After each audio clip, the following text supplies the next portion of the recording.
square, stand the fuck up. Yeah, let's go. Yeah, money never made money, so ain't nothing for free. No. If you run a bag up, then you bring a bag full, we can eat. Yeah. I want a piece, you get a piece, I need a piece stamp. Out in these streets, you gotta eat or find a mean bag. It ain't no sleeping, ain't no peace unless you fall back. Break the curses and the chains when you trip the trap. Yeah, you got me on their ass 2023. Yeah, all about that truth, fuck these hoes in streets. Yeah, took it to the booth so my grands can eat. Hit this law and my words, only then you speak. I might switch up the bitch, but the same here won't miss. This shit I'm trying to get across seems softer, true bitch. I plead the fifth if you step and then get way out of line. Call my lawyer first off when you give me my shine. I'm trying to grind from these rhymes at the end of the day. You out of your mind if you find something wrong with that play. I think boss, I walk boss, always stay free G shit. And also a loss ain't really nothing new to me. I fight when the Lord above granted me peace. So the life of a jitterbug is the one that I speak. No filter can clean the content. Tough love is how it's dropping. You tell me your concerns, but then you frown at my comments. Longer is it alcohol that's making them feel bionic. The bill play is the new way. They switch up the script. Till they hit them with that Betty White. Not a grave of the pen. It's how it is for a rip. No ends of free. It's just death. Yeah, money never made money, so ain't nothing for free. No. If you run a bag up, then you bring a bag full, we can eat. Yeah. I want a piece, you got a piece, I need a piece stamp. Out in these streets, you gotta eat or find a mean bag. It ain't no sleeping, ain't no peace unless you fall back. Break the curses and the chains when you trip the trap. Stay on the path or get trapped or wind up on the curb. It's a fact that if you back, bet your vision blur. You got work, they won't work, make the product move. Dump the dirt, increase the piece of die, broken food. Stay on the path or get trapped or wind up on the curb. It's a fact that if you back, bet your vision blur. You got work, they won't work, make the product move. Dump the dirt, increase the piece of die, broken food. Yeah, money never made money, so ain't nothing for free. No. If you run a bag up, then you bring a bag full, we can eat. Yeah. I want a piece, you got a piece, I need a piece stamp. Out in these streets, you gotta eat or find a mean bag. It ain't no sleeping, ain't no peace unless you fall back. Break the curses and the chains when you trip the trap. Yeah. Hell yeah. Y'all already know what time it is, man. Y'all tuned into the most hated, most anticipated, most underrated, most aggravating TV talk show, vlog, podcast, whatever the fuck you want to call this shit, man. You tuned into My Time, My Grind, My Shine. You tuned in Freaky G Live, yo. What's going on, everybody? Shout out to everybody over on Instagram this morning. Everybody over here at YouTube and Prism, how y'all feel this morning? Y'all know what it is, Facebook. How y'all feel this morning?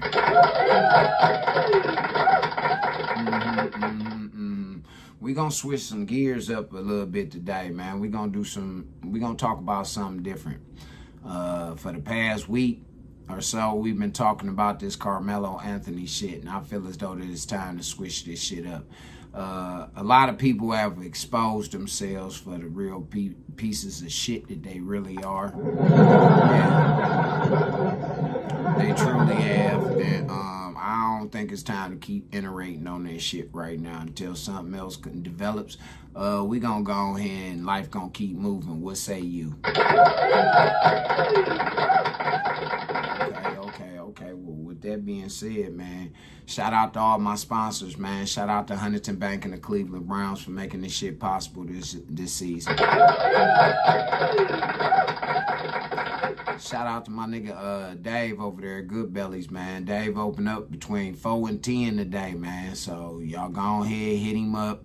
The address is 45 17 East 131st Street, Garfield, Ohio 44105. And the phone number, because it's carry out only, is 216-417-8838. That's 216-417-8838. That's Good Bellies, y'all. Shout out to all of the cool ass, pretty ass nurses out here, man, that love doing their job. You know, they definitely a #1 sponsor of mine. Y'all saw yesterday in my live, man, that a young lady, she walked up. I thought she was a part of them motherfucking people that was fucking us around and shit. Yeah. I thought she was one of them motherfuckers. Turned out she was a motherfucking nurse for the VA, man. And, you know, it was real cool meeting. Y'all saw the shit, man. Y'all see it wasn't nothing out of place and nothing like that.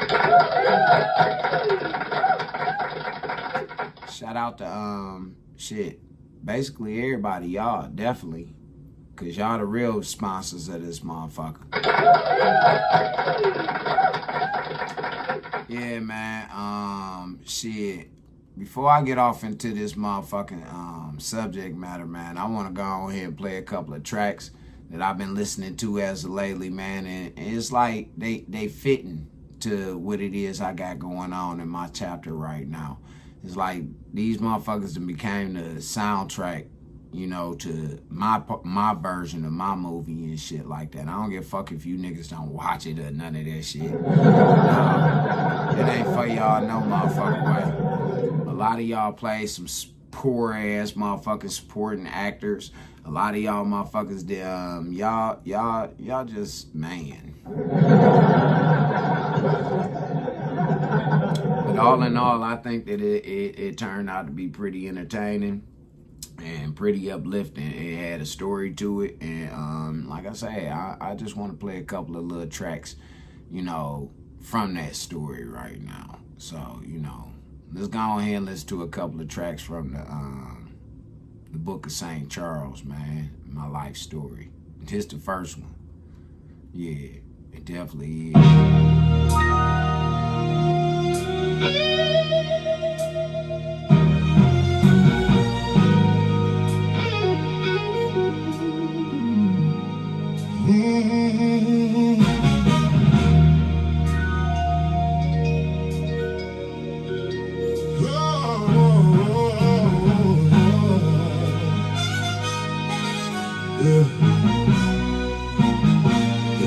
You got me fucked up, right game, wrong nigga. Keep up the disrespect, I'ma show you I'm a real nigga. I don't play no fucking games, so hear me clearly. You gon' get fucked up if you get near me. Now I can get gangster if you keep talking your shit. Tricks is for kids. Better find your ass somebody to play with. Cause these hands is rated E for everybody. I don't give a fuck who you call. But you better call somebody. Cause ain't shit about me scary. You better guard your grill. Cause one thing about me, I ain't scared to kill. So go on and lace your boots up, and we can run them hands. You don't want these problems with this grown ass man. You got me fucked up, right game, wrong nigga. Keep up the disrespect. Keep up the disrespect. I'ma show you I'm a real nigga. I don't play no fucking games, so hear me clearly. You gon' get fucked up. You gon' get fucked up. If you get near me, if you get near me, you got me fucked up. Right game, wrong nigga. Keep up the disrespect. Keep up the disrespect. I'ma show you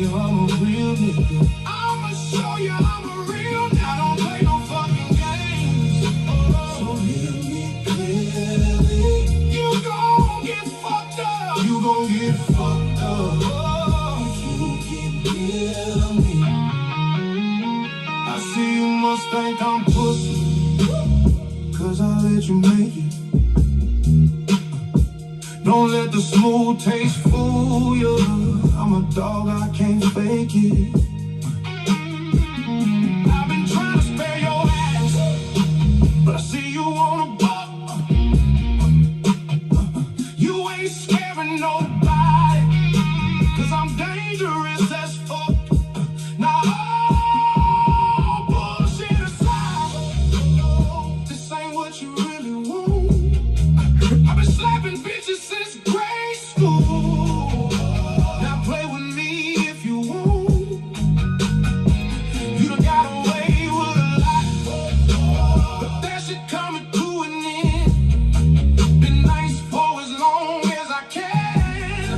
Ain't taking no more losses, so fuck you then. You got me fucked up. Hell yeah, you lost my trust.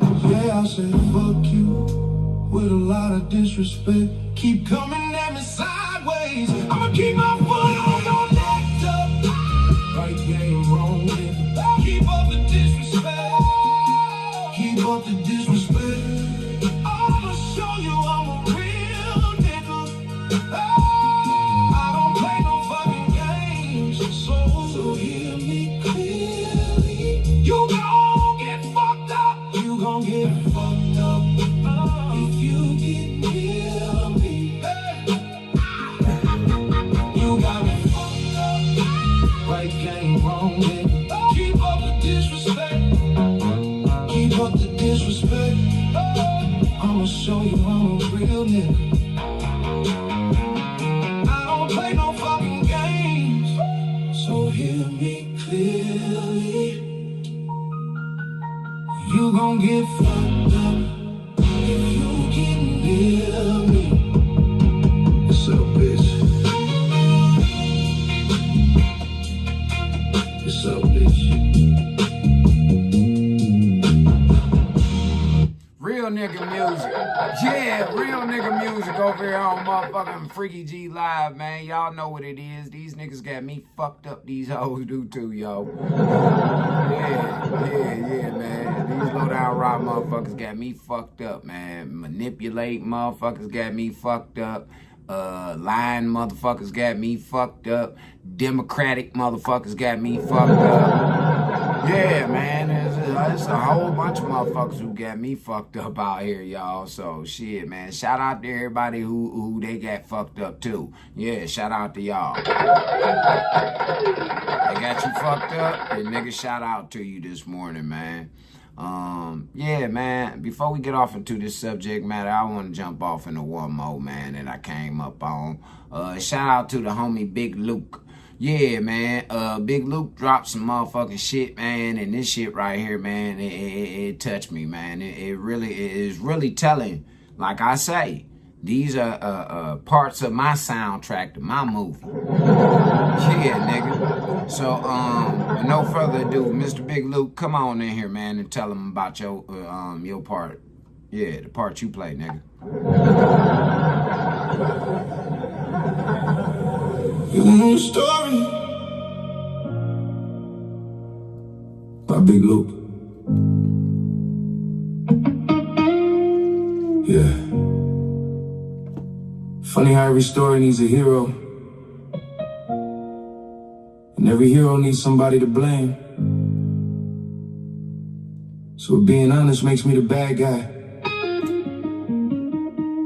And go ahead, tell your version. If I'm the villain of your story, paint me in black. Leave out all the reasons that made me fight back. Tell them I'm the problem, tell them I was wrong. But don't forget the truth when you're singing that song.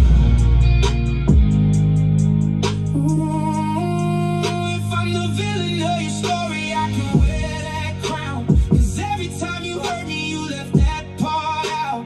You needed a monster, somebody to destroy. So I became the villain of your story. You tell your friends I changed, say I broke your heart, but you never mention how you tore mine apart. You talk about my anger, never mention your lies. Talk about my leaving, never mention goodbye. I ain't saying I'm perfect, I made mistakes too, but every scar I carry got a piece of you. Funny how the truth gets cut when the story gets told, and somehow I'm the devil, why you ain't stay gold if I'm the villain of your story. And play me in black, leave out all the reasons that made me fight back. Tell them I'm the problem, tell them I was wrong, but don't forget the truth when you're singing that song. Maybe I stopped answering, maybe I walked away, maybe I got tired of the games you used to play. Sometimes the bad guy is just somebody done bleeding, done carrying a love that nobody was feeding. You wanted a hero, I wanted something real. Now we're both telling stories based on how we feel. And if it helps you heal, then blame me for it all. But deep down you know why this empire had to fall. Every villain got a side nobody ever sees. A heart full of memories and shattered dreams. The crowd loves a hero, the crowd loves a fight, but nobody asks what happened before the night if I'm the villain of your story.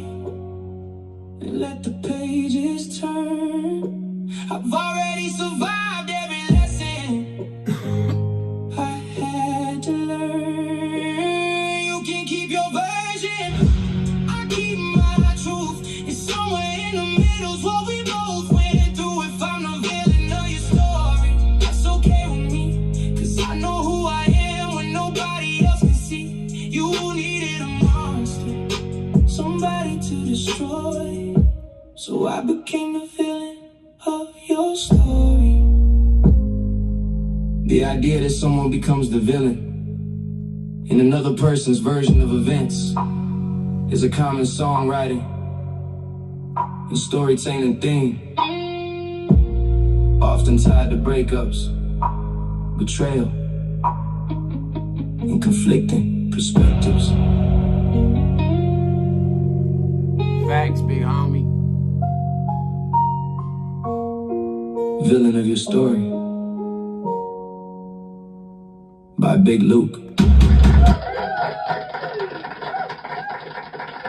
Shout out to the homie, man, Big Luke, man, for that one, man. That's definitely who I am in everybody's story. I'm the motherfucking clown. I'm the villain. I'm the new motherfucking, I'm the new millennial Joker, man. For real, for real. I am. I'm the bad guy for the Glenville community. I'm the bad guy for the city of Cleveland. I'm the bad guy in my family. I'm a bad guy to my girl. I'm a bad guy to all my alleged friends and all that. Yeah, I'm just a bad guy. So, you know, shit. Fuck it. I guess I'll be the new Joker. Yeah. At least this one got dimples for real, y'all. Yeah, it got dimples for real. I don't need the clown makeup on. Nah, I don't need the clown makeup on. I already get played like the clown. Even though I ain't got no makeup on, I ain't got no nose, I ain't got no wig. I ain't got none of that shit. None of that shit. And y'all motherfuckers still take me for that. But it's okay. Because I understand. A lot of people, man, y'all done been victims and played like motherfucking fools and clowns for so long that a lot of y'all motherfuckers really don't understand that this is the type of shit that y'all inflicting on others. See, I deal with a lot of people that suffer from trauma. I think that's what connect us. We be trauma bonding. It don't be too much about no motherfuckers really having no genuine connections and shit. I be having a genuine connection, but it's like the people that I come in contact with, they don't be genuine as fuck. No. And then when I get to checking them on, hey, look, these are my boundaries. This the shit that I don't accept. You know, this is the way that I am, and I have to run this, I have to be this type of way in order for me to survive. You feel what I'm saying? So if you can't understand and respect that shit, then you gotta go ahead and move the fuck on. I'm serious, man. I don't give a fuck who you are. I didn't turned everybody the fuck away. Everybody. Because most of them motherfuckers wasn't good for me, man. And it was like, I protect my heart so motherfucking much now. And I protect myself so much so that I can't be manipulated or feel that type of pain any motherfucking more. You feel me? But people, they don't understand it. They don't want to understand it. It's like, fuck you, nigga. I'm going to do what I want to do. It's an entitlement type thing. And that shit's sad. Here it is. Black people have been up under this belief that the Democratic Party has been there for you, and these motherfuckers is the ones, and all this old other bullshit, right? Y'all got a bad habit of you feeling as though that you need a leader so fucking bad. Y'all looking for somebody to be y'all superhero, somebody to be y'all motherfucking martyr so bad. When all you gotta do is just stop with the bullshit, man, and just get down to it. That go with y'all females in these relationships. That go with y'all niggas out here in society talking about it's a white man with a foot on your neck. Yeah, man, like all this shit is bullshit, man. It ain't no white man with his foot on your neck, man. It is a certain type of white motherfucker with their foot on your neck, but it's mainly y'all kind, blacks.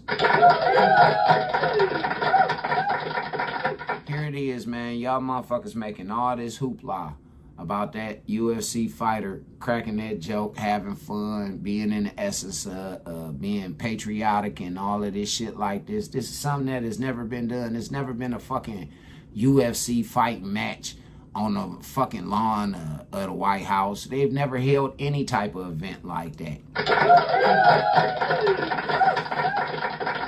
Shout out to the UFC and shout out to Donald Trump, man, for letting that shit go down like that, man. For finally opening up the White House to the people, man. For them to be able to utilize it. These are taxpayers, millionaires, man. Yeah, they made millions of dollars off of it, but they paid millions of dollars in taxes. Straight the fuck up. Straight up, man. They paid a third of whatever the fuck they made. They paid a third of that shit in taxes, Jack. And them taxes goes towards the motherfucking lights staying on at the White House, the grounds being kept right, and everything else that's supposed to go on. So it's like, blacks, y'all pick some of the worst fucking people to be y'all leaders. And it's time, man. It's time to expose these motherfuckers, y'all. I've been telling y'all for the past few years, man. Matter of fact, since this man got in the office, man, that something wasn't right about this motherfucker. And he got in, he served his little term. Y'all black folks were so happy and all this shit. Y'all finally found y'all savior that was going to lead y'all to the promised land and all that. Yeah, that's what y'all was on. Y'all finally had a black president. Anything is possible. We'll even put it in y'all motherfucking sick ass minds that we going to have a woman president. Yeah, not in this day and age. No. It ain't no time for no motherfucking woman president, man. Look at how the women are running the country. Look how they running their homes and fucking communities. Ain't no way in fuck we want them running our goddamn country. Hell no. A bunch of lying ass bitches. These bitches will go steal some shit or do some shit over in another country and come back and lie to us, the American people. And we don't know what the fuck going on. For real, man. We already got the media and social media and shit feeding us all this misinformation. It take niggas like myself, Nick Shirley, Sarah Gonzalez, a few other motherfucking individual. I'm tongue-tied today.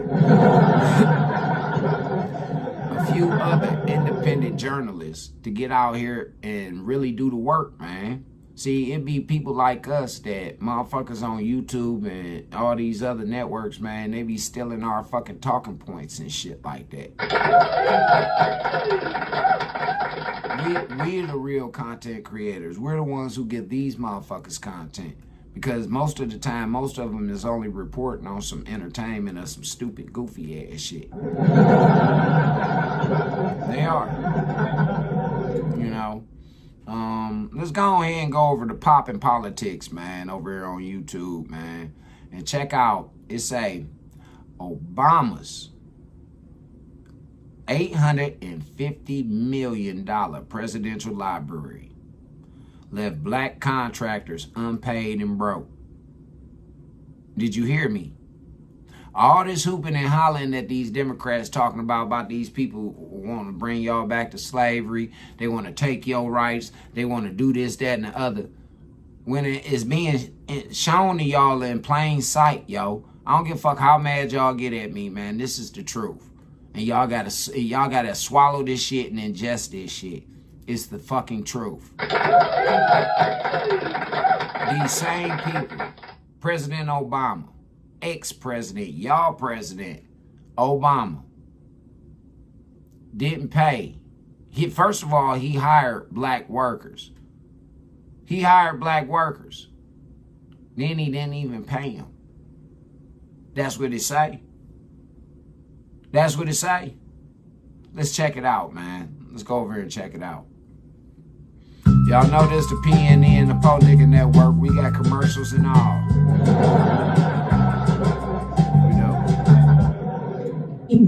Obama, folks.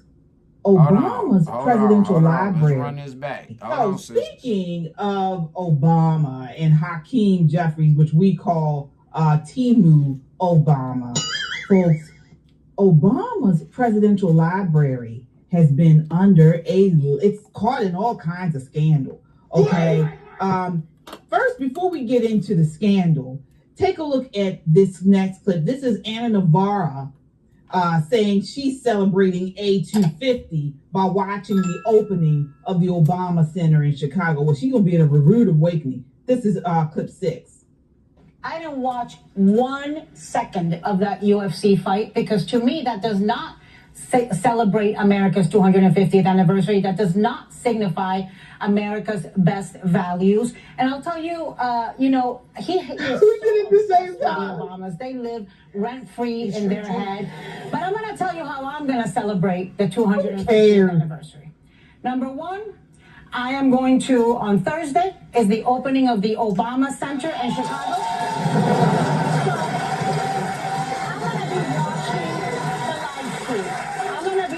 Celebrating the fact that he was the first black president elected in this country in 250 years. So you can tune in and you can watch the live stream. And the other thing I'm going to do to celebrate the birthday of America is come November, I'm going to show up and I'm going to vote putting no accountability on this administration. Isn't she supposed to be a Republican? I never hear anything conservative come out of her rotten mouth. But since you want to talk about Obama, okay, he promised to build up Chicago with this presidential center. But some black contractors say they're the ones getting screwed because he's failed to pay them for their work. Take a look. This is clip 7. After years of waiting and millions of dollars spent, the Obama Presidential Center is set to open this week, and it might leave taxpayers on the hook. Despite the center claiming it's fully privately funded, the project's $470 million savings endowment sits at only $1 million, as construction costs reportedly ballooned from $330 million to at least $850 million. It comes as some subcontractors are claiming they haven't been paid yet for the work on the project. So many of our black contractors are complaining about they have not got their money. But the other side of it, a lot of the black community and the newspapers do not know that these people have not been paid. Contractors are already in bankruptcy. That's what they said, that if it wasn't the fact that they worked on this Obama project, they would not be under this type of problem. You can file that with You Can Keep Your Doctor. The Obama Presidential Center this is officially Fox opens to the News, public y'all. in Chicago this Friday. Those are your headlines, and I know, Rachel, you are going to be first in line to get in there and check out a book from the Obama Library. You mean from The Obama trash can. the North Korean watchtower? Yeah. So let me get this straight. Hold on, ladies. Let me get this straight. So you going to the Obama Library to check out a book, right? Would it be safe to say that maybe Obama got some of that motherfucking black history in that bitch that y'all niggas say that these white folks is hidden? Huh? If I was Obama, I would have put some of that off in there. Yeah. They say you was the Black Moses. For real. Y'all done been bamboozled, man. Check this shit out, man. Yeah. So you got Fat Navarro on there. The first thing I'm gonna do is I'm gonna go to the Obama. She ain't going nowhere. Is out here not paying his contractors. What are your thoughts? I got 3 words. Black Lives Matter. Black Lives Matter, right? I mean, this is disgusting. And let me tell you something. They're not going to get paid before this museum library opens. It opens on Friday. Once it goes into public circulation, guess who foots the bill?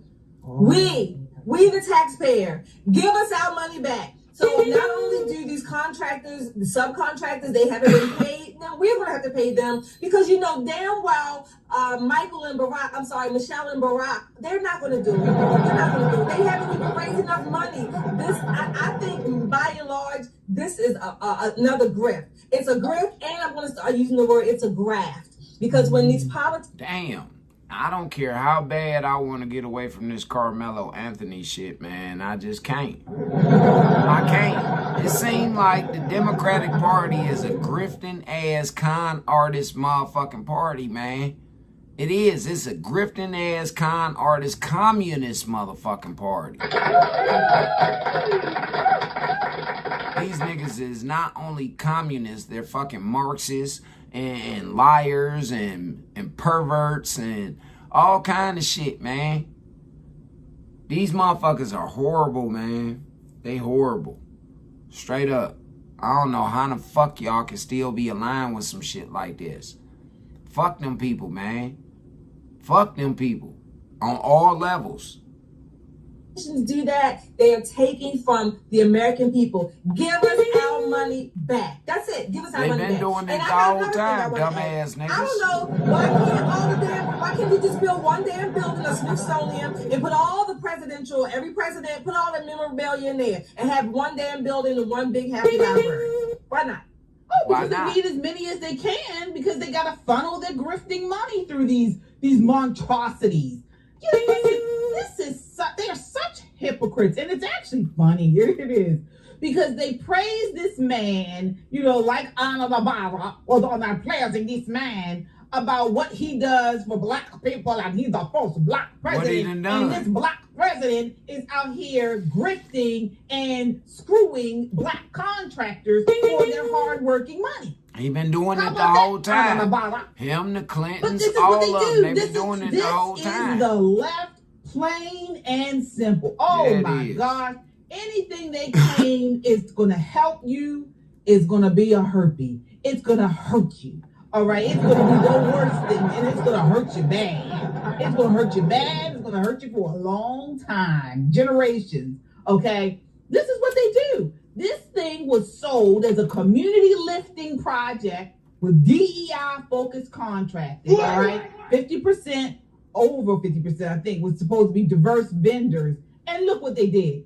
Instead, the small contractors, the very ones that are hyped as beneficiaries, they got change orders, delays, and unpaid extras, while the foundation touts private funding, and they're laughing all the way to the bank. Yep.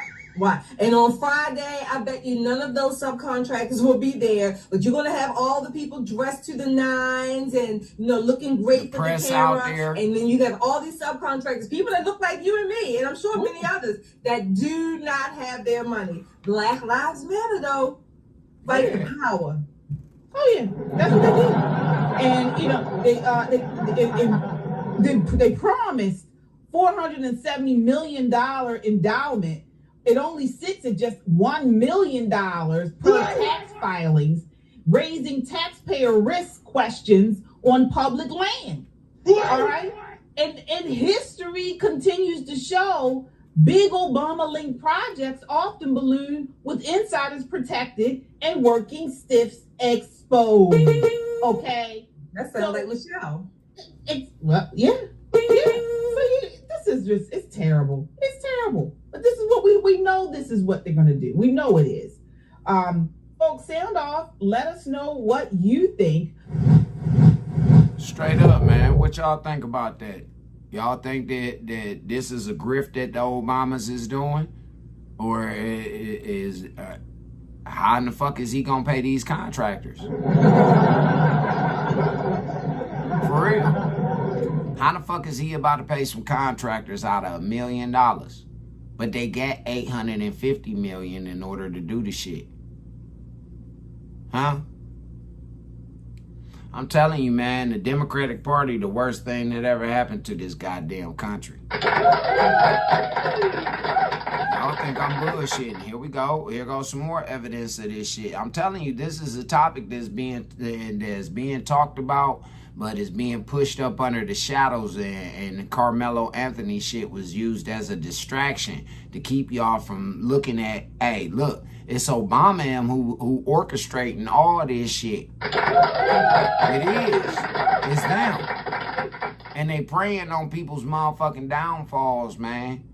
It's fucked up. It's really fucked up how they playing on the mentally disturbed people out here, man. The senior citizens, the mentally disturbed and all of that, man. They playing these people like they fucking pawns in a chess game, yo. Like they expendable. But here goes some more work. Here goes some more work. Investigation. You know how you're talking about something and next thing you know you see an ad of it online? Creepy, right? That's because you're being tracked like crazy. That's right. Oh, do you remember when, it was like, we ended racism. We elected our first black president. Now, he's half black, but he was called our first black president. And they were like, we did it. We solved racism. Nobody can ever accuse us of being racist because we elected Barack Hussein Obama not 1, but 2 times. Well, turns out slavery is still alive and well in this country thanks to Barack Hussein Obama himself. His presidential library is opening in Chicago this week. It's that really ugly building. It's like the ugliest building I've ever seen, which is fitting. It's fitting for Barack Obama. It's on the south side of Chicago. And, I think it looks like a North Korean watchtower. But we've heard the Death Star as well. It's just really ugly. But Obama was very quick to brag, of course, in true Obama fashion, that they hired minorities to build this. Now, I don't know what the hell that matters. Can you hammer in nails? Can you drill? Can you build things? I just need you to be able to build this ugly ass building. That's all I need. So let this be a fucking lesson to all of y'all that keep talking about the white man holding you back. Can you do the job that you say that you're going to go do? Can you hammer a nail? Can you motherfucking use a saw? Do you know how to use measuring tape? Do you know how to use anything? Any type of tools? Are you inclined in any type of way that can help us get this fucking structure up? And if so, how much are you going to charge us for your fucking talents? The Obamas wasn't doing that. They saw that these people were, and like she said, in bankruptcy. They were already in bankruptcy, and they needed this project in order to come up out of bankruptcy. Some motherfuckers would be even, which is the black. Other motherfuckers would be ahead, which is the green. But they needed their motherfucking money. Haven't y'all noticed that every time it's time for y'all to get some money or it's time for y'all to get some shit, man, these Democrats come with some bullshit? No, I'm being dead ass serious. They held up y'all fucking food stamps. They just did this shit, man, with the motherfucking government shutdown back over the winter.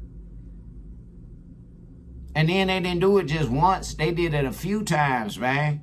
Ever since this man been in the office. His first term and on this term right here, they've been doing this shit. It seems like these motherfuckers, man, it's like, oh, since the Republicans are in there, man, shit, we might as well just cause all of the havoc that we possibly can. Because of the fact of the matter that they're gonna find out that we're the ones who've been stealing. And then they're going to tell the people, which is going to make the people turn up on this. Why do you think that all these people, man, that stole all this money, all these black motherfuckers that stole this money, these niggas got chateaus and motherfucking villas and all kind of shit in other countries? Why do y'all think that? Because that's their escape plan. They already got the money. Whether y'all catch them or kill them, the money is already stationed somewhere else and it's going to serve its motherfucking purpose. Dead ass serious. Whether they get caught or they get killed. That money is going to fuel this negative ass shit that these people were pushing. What up with it, B. Jank? Welcome to the show. I need for y'all black folks, man, to understand this is yet another motherfucking example of all skin folk ain't your motherfucking kin folk, yo. For real. Y'all been on this Obama kick for all these goddamn years, man. For 12 years, 13 years, y'all been on this motherfucking Obama kick. Y'all ain't saying shit but I've watched nothing but destruction over these past 13 fucking years to the black community. I honestly have. I've watched the black community fucking just go from some middle class, upstanding people, which was what black motherfuckers wanted to be, especially them po niggas who was down in them projects. They wanted to be middle class, upstanding individuals, take care of their bills, take care of their family, send a couple of kids off to college and shit like that. But I watched. In 13 years, I watched that turn into a fucking nightmare. We got women that don't even want to be in a relationship with a man, a real man. They so motherfucking caught up on these dopamine hits of attention. For real, man, this is the number one reason why a lot of these women are not keeping no motherfucking man. They can get them. They can get them all day long because they fine as fuck. Them bitches is intelligent, some of them, you know. Some of them. They got the right jobs. They got the right complexions and shit, but their attitudes is fucking horrible, man. And they manipulators. They are. That manipulation shit, I keep telling motherfuckers, that shit is dead, y'all. For niggas and females. This is an era of truth. This shit is called revelations. The truth is going to fucking be revealed. You can't keep shit in the dark. Whatever the fuck you are out here doing is going to come to the light. Right now. Not later. Not later. Right fucking now. Y'all can't hide who the fuck y'all are. See, one thing about me is I'm this same nigga when I get off of this motherfucker. I'm this same nigga. Straight up. I'm beefing with some motherfucking body online. I'm beefing with you in the streets too, nigga. I'm not like the rest of y'all. Y'all don't take this shit serious. And that's why a lot of people have died behind social media, man. because they didn't take it serious. They thought it was just social media. Nah, man. I'm the same way on social media as I am out here in these motherfucking streets. And niggas that know me know that. For real. But again, let's check out some more demonstration of y'all leader, y'all fearless leader. Puff Daddy was one of y'all leaders. Look at what he did to y'all. Jay-Z, he was one of y'all leaders. It seemed like all of y'all black leaders have turned against y'all black people, even Cardi B. And that bitch ain't even black. She Dominican or something. Yeah, she ain't even black, man. She just got half black babies. That's all. She just a part of the mulatto melting pot. Everybody ain't a part of that melting pot. Everybody ain't got mulatto children. Everybody don't have mixed children. Blacks. What happens when these white folks and everybody else that's in charge decide on we just gonna start getting rid of everybody as a whole race that's on some pro shit? For real. If you pro-white, you pro-black, pro-Asian, all that shit, if you on that shit, man, we just start getting rid of you. Everybody who got kids that's mixed. Because those are the real taxpayers. For real. Those are the real taxpayers. Most of them, except for them dirty foot-ass white girls.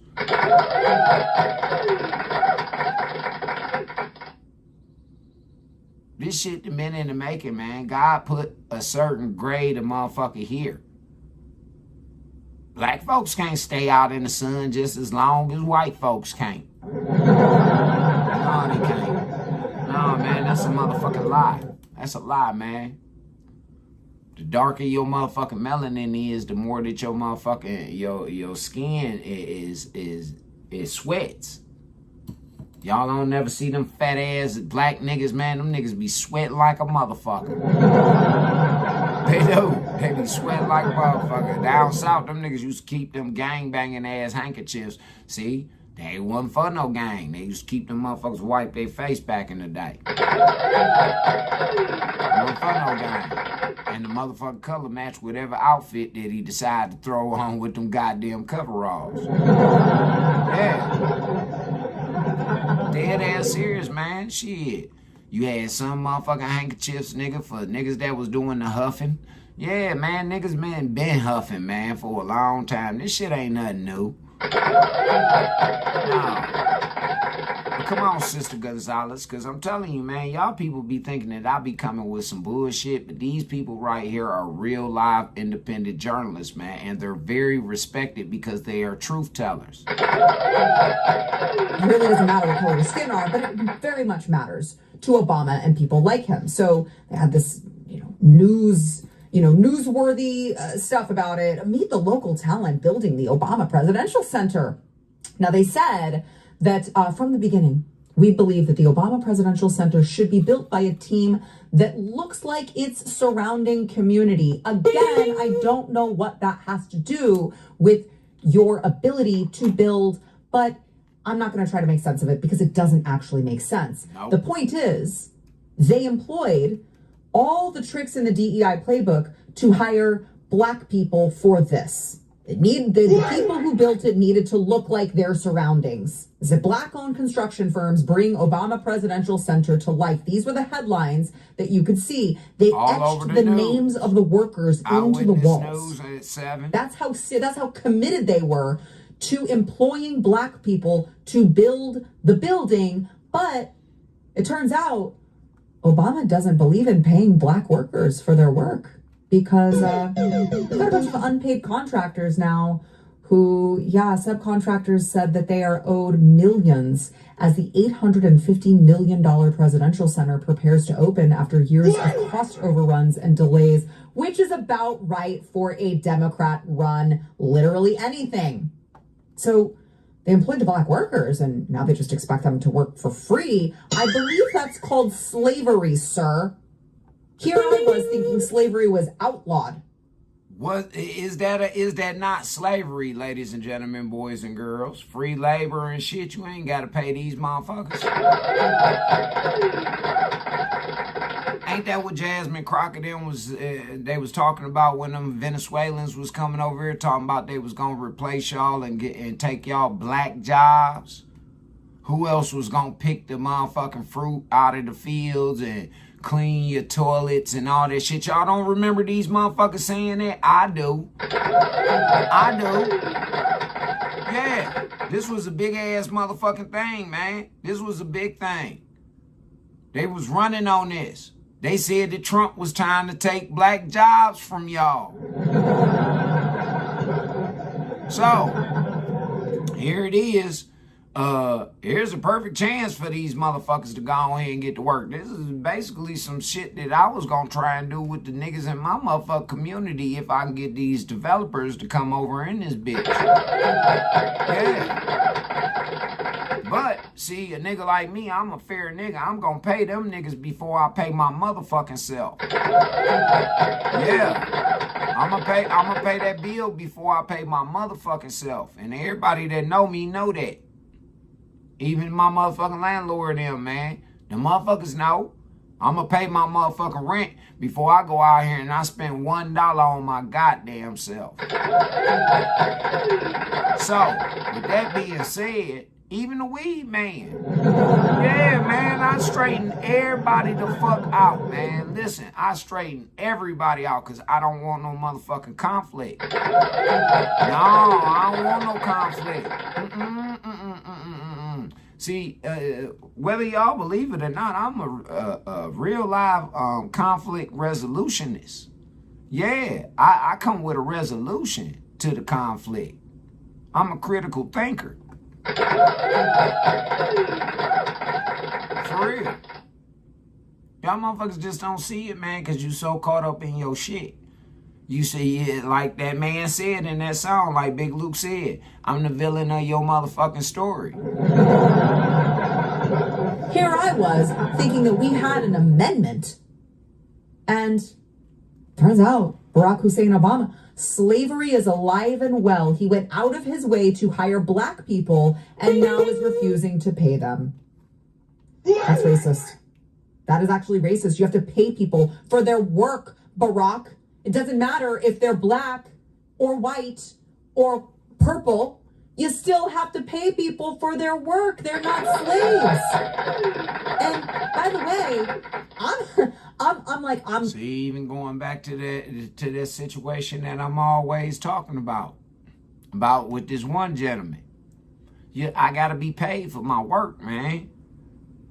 You don't pay me for my work, it causes a fucking conflict.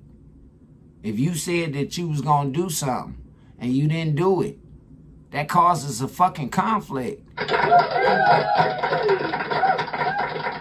And I don't understand why you weirdo motherfuckers don't see it that way. But if you was in my shoes and it was you, it'd be the same goddamn way. It'd be the same temperature. For real. But I don't think a lot of y'all would have the resolve that I have. I don't think that a lot of y'all got the patience that I've displayed through it all. For real. I got a reason for motherfucking getting on a nigga ass. Y'all don't hear me being on nobody ass but motherfuckers who owe us. For real. Y'all don't hear me getting on nobody ass but motherfuckers who owe us. You women owe us. You owe us men. You lay down and you have these children of ours, and then you take our children and you use them and you manipulate them. You owe us. You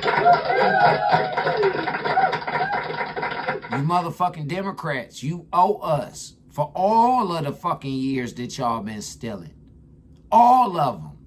Since the slaves been set free. Since motherfucking, what's his name? Andrew Johnson. Since President Andrew Johnson revoked motherfucking President Lincoln's goddamn decree to set the slaves free. That's where all of this goddamn confusion then came in at, and that's how the Democratic Party was able to slip in on y'all motherfuckers that they was on y'all side, niggas. But But this is history. This the history y'all don't want to talk about. You know, because this history starts off with y'all being the motherfucking villains. Y'all being the motherfucking nincompoops. Y'all being the ignorant people. Y'all don't like that version, do y'all? Kind of joking about this, but I'm not actually, because these people are pissed off and they're speaking out about this incredible injustice. And what if you can start a profitable? So since everybody is speaking out about injustices being placed upon them, about people owing them money, why the fuck do y'all feel as though that it's cool for y'all to antagonize us and you ain't got shit to do with what the fuck we talking about? Huh? But see, I'm glad because it exposes you as an individual, who you are, how you think, how you move. Incredible injustice. So many of our black contractors are complaining about they have not got their money. But the other side of it, a lot of the black community and the newspapers do not know that these people have not been paid. Contractors are already in bankruptcy. That's what they said, that if it wasn't the fact that they worked on this Obama project. But see, they're keeping y'all distracted with the Carmelo Anthony shit. Y'all see the play? Do y'all see the play? They keeping y'all distracted with the Carmelo Anthony shit. They got y'all in an uproar against the white man about some oppression and all this shit, when here it is the whole time these motherfuckers been the ones oppressing y'all. They the ones setting y'all up for this shit. Didn't I tell y'all? Didn't I tell y'all? These people been playing in y'all face, man. Y'all didn't even see how when I changed up 3-4 years ago, almost 5 years ago, man. Y'all didn't watch my motherfucking change up. I saw the play. I said, hey, man, hold on, wait a second. I saw it with the Jussie Smollett shit. I did. I saw it with the fucking Jussie Smollett shit. I said, hey, man, wait a second. They playing in our goddamn faces. Because right after the Jussie Smollett shit, then so come the motherfucking Will Smith and the Carly Russell and all of this other shit. Now, all of a sudden, it was like they were always trying to put something else to distract you from what it is that they doing over here, man. For real. It was the sleight of hand motherfucking trick. That's what the fuck it was. Look this way. But you had the shit going on over here. I told y'all, man. I told y'all. Would not be under this type of problem. Barack Obama is treating these people like slave labor so much that these minority contractors are like, it's literally putting them out of business. Let me give you this. The Obama Presidential Center was meant to lift up local contractors. Some are now fighting for survival because, you know, the contractors, like, they have to pay people too. They have to, like, take money that they haven't been paid yet, and they have to pay their people. So then they're just out that money. And they can't continue to stay in business. So now Barack Obama is responsible for slave labor and losing American jobs. Now, I will just say, for the record, Obama is also, he believes in equality, right? He's refusing to pay the white companies too, it seems. The overall monies expended on this project have now reached nearly $4 million in the red. That's in totality over the last 5 years. That is a hole that no subcontractor, small business can serve. Wait a second. These niggas got $850 million. They $4 million in the fucking red. What the fuck is going on here, yo? Y'all for real? Y'all for real? And you want to oppress a nigga like me? Y'all trying to oppress a nigga like me? And these motherfuckers, man, $850 million motherfucking dollars? That's almost $1 billion fucking dollars to build this goddamn library. and they 4 million in the red. That mean they done got the 850. Like the Carmelo Anthony family. They got 600 and something, over $650,000 in donations, but Carmelo crying motherfucking indigent. Y'all don't see this fucking play? Y'all don't see how these motherfuckers, it's a certain sect of these people. If you're not involved with these people, you don't get cut in, man. You are the motherfucker who get preyed upon. And if you speak up, they mob up. These niggas are real live like black Jews, man. They are. They fucking are, man. These niggas are real live fucking black Jews, Jack. This shit is sad, man. And unfortunately, my losses are on the smaller side compared to some of my peers. I think the goal at one point was to break even. Now it's just to survive. Financially, our reserves have been completely drained. We are barely getting by right now. Unfortunately, we're probably going to have to lay off union workers here in the short term so that we can regroup. He talking about laying off union workers, man. Do y'all see the uprest that these people are trying to, man, do you know if they lay off the fucking union workers, a lot of shit ain't gonna get done for y'all. Listen, if these fucking union workers go on strike, y'all motherfucking bridges, y'all streets already fucked the fuck up because these motherfuckers been stealing the money and the supplies and shit like that. They have. I'm telling y'all, man, I've been said this shit, man. How long have I been yelling treason? How fucking long have I been yelling treason over here on this platform, man? Huh? I've been telling y'all, man, this shit is treason. Ever since them motherfuckers tried to come against Trump with the way that they did. And like I said, I find it motherfucking ironic. This is just something that I find ironic. These people turned up on Trump about releasing these fucking Epstein files, blase, blase, blase, after they had scrubbed, blacked out everything that had something to do with them motherfuckers. And then try to reverse it around and say that it was Trump that was doing it like that. See, Trump got them them Epstein files up out of there before they could finish shredding them because they had already started shredding certain shit. They did. They already did. Dead ass serious, man. To me, this seems like it's a motherfucking a war going on amongst the motherfucking throughout the CIA. It seems like that's what's going on. It's a war of good and evil throughout the CIA going on right now. Yeah. Because the evil motherfuckers is ran by the Democrats. Obviously, the good ones is ran by the independents and the motherfucking Republicans. Yeah. All conservatives is running this shit right now, and these liberals don't like that shit.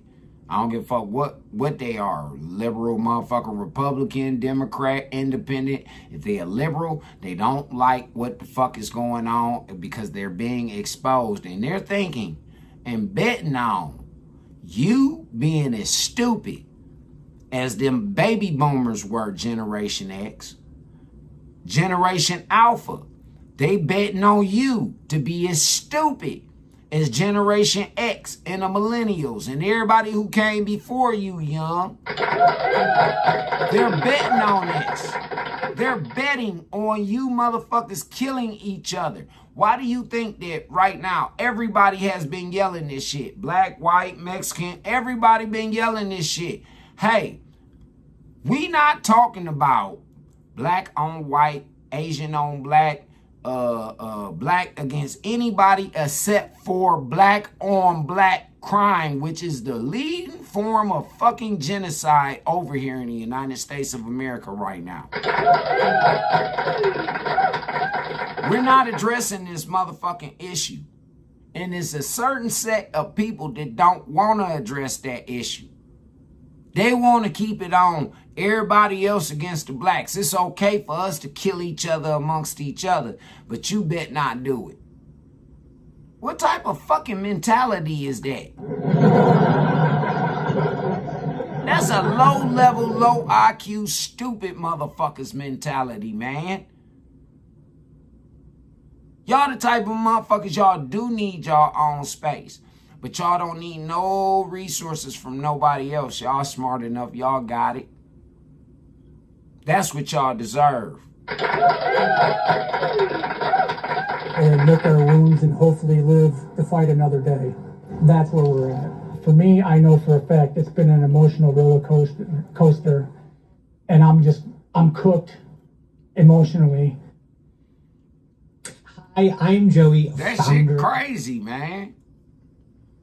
Not only did Obama stiff the black motherfuckers, probably was paying them motherfuckers way less than what the fuck he was paying everybody else.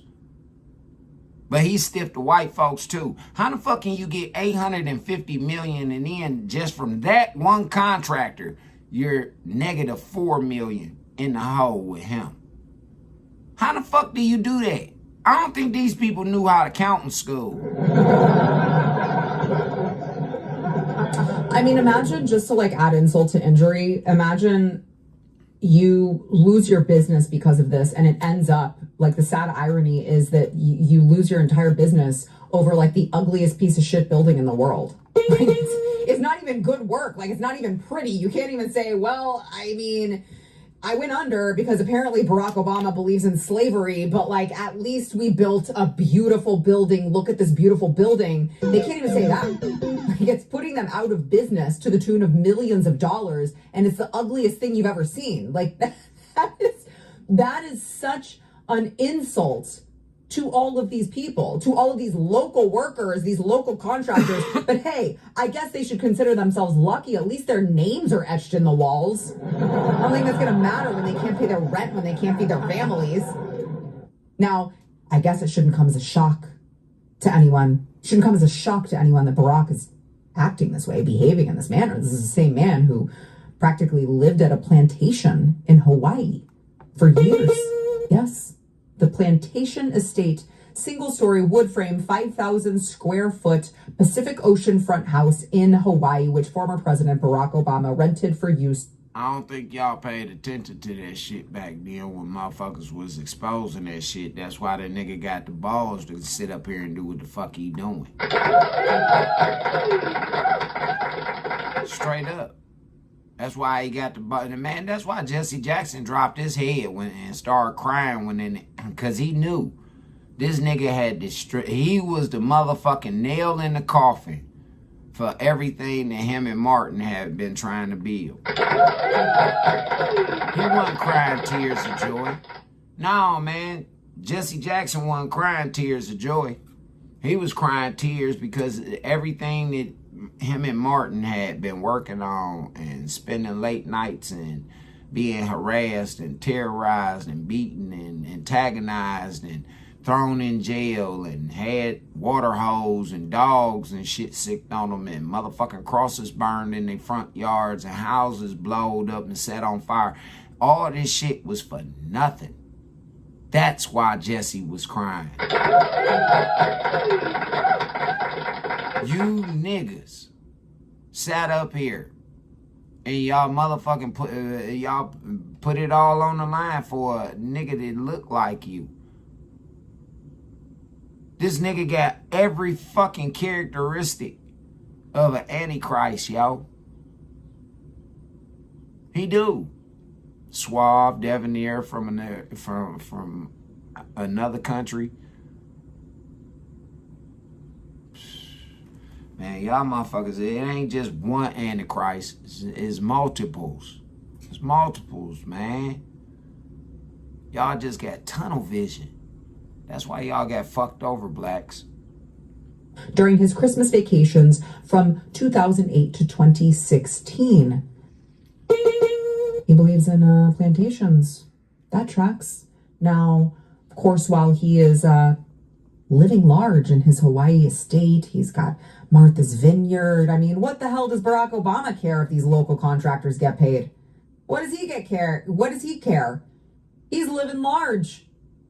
But meanwhile, his new monolith is gentrifying the shit out of Chicago's South Side. Since the center was first announced in 2015, median rents in the neighborhood nearby have risen 43% and home values have risen 130%. I don't know, guys. It seems like maybe you have more problems than like making sure that you hire slave labor to build the building. It needs to look like the people who live around it. It seems like a problem for the Black community there, who, by the way, make up 78% of the area. That seems like a problem.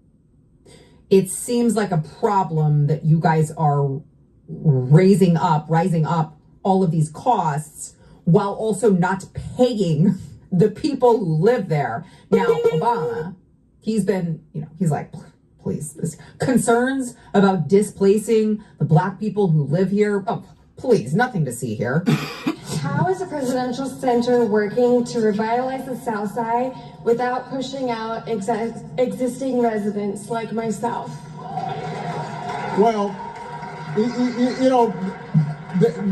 this is really an important issue. Isn't it true that once this gets built and all these visitors are coming and everybody sees how pretty Jackson Park is and how nice the lakefront is, more and more people want to live down here. So you can't... Hey, City of Cleveland, ain't that the same shit that Chantel chick, ain't that what she said about that lakefront down there? Ain't that what her and Justin Bibb and all them talking about? Why they moved the Browns out there to Brook Park and shit? Yeah. How they sold how they sold us out for $100 million?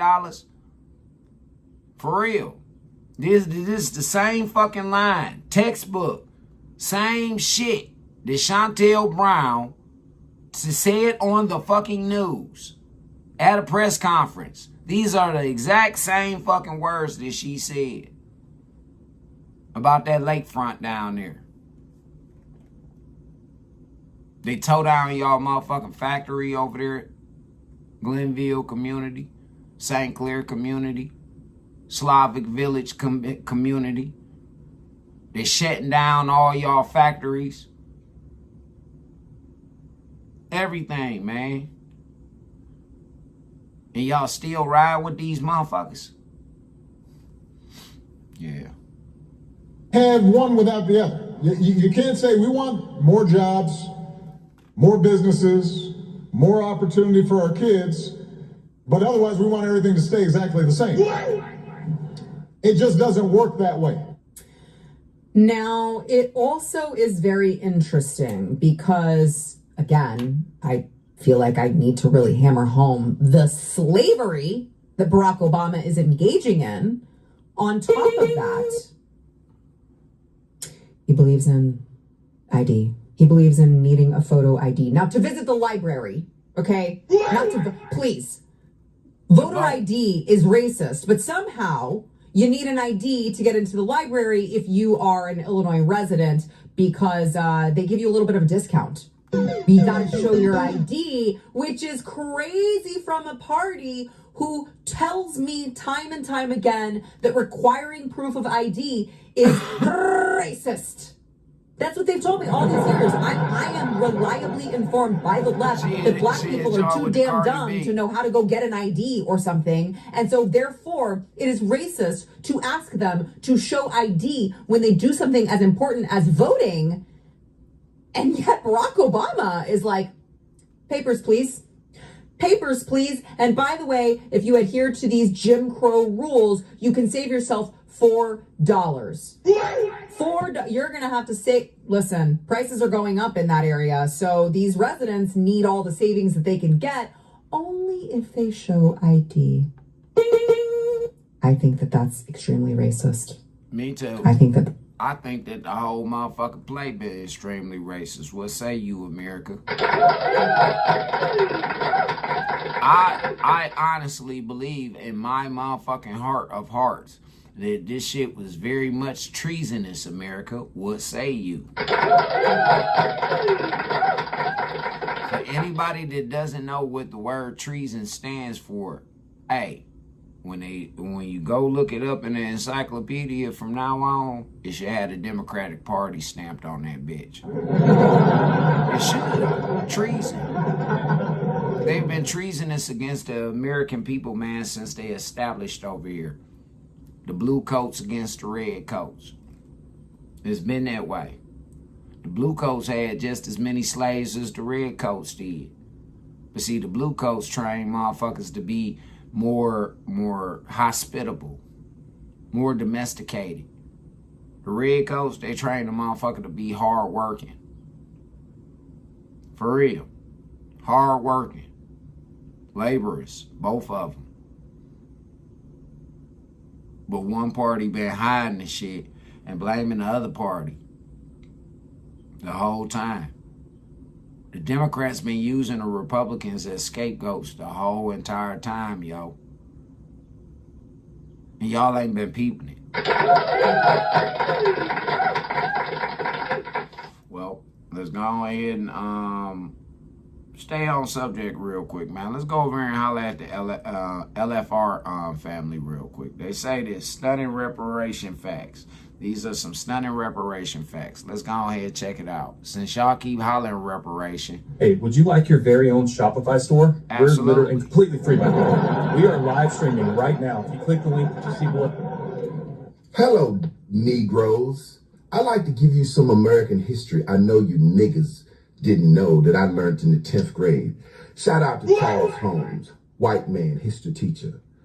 The reason you hear 40 acres and a mule so much, you don't know where it's come from, you feeble-minded Negro. So I'm going to teach you some, but I'm going to offend you the whole way, because when you go Google it and ask ChatGPT, it's going to tell you that I'm telling the truth, and your black ass going to be so fucking mad because you ain't know it, Negro.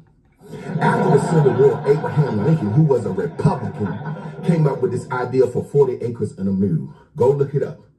400,000 acres was dedicated to former slaves on the coast of South Carolina, Georgia, and Florida. And they actually started giving the land out. Slaves went and signed up for land and got 40 acres and a mule. About 50,000 slaves got land. What happened? They killed Abraham Lincoln, and then a Democratic named Andrew Johnson came in place. He said, fuck what Lincoln said about giving them 40 acres and a mule. He actually was... Didn't I just say that shit? Didn't I just tell y'all that? I just told you that Andrew Johnson said that shit. It wasn't Andrew Jackson, it was Andrew Johnson. I told y'all that. But again, I didn't pass in class, y'all say. No.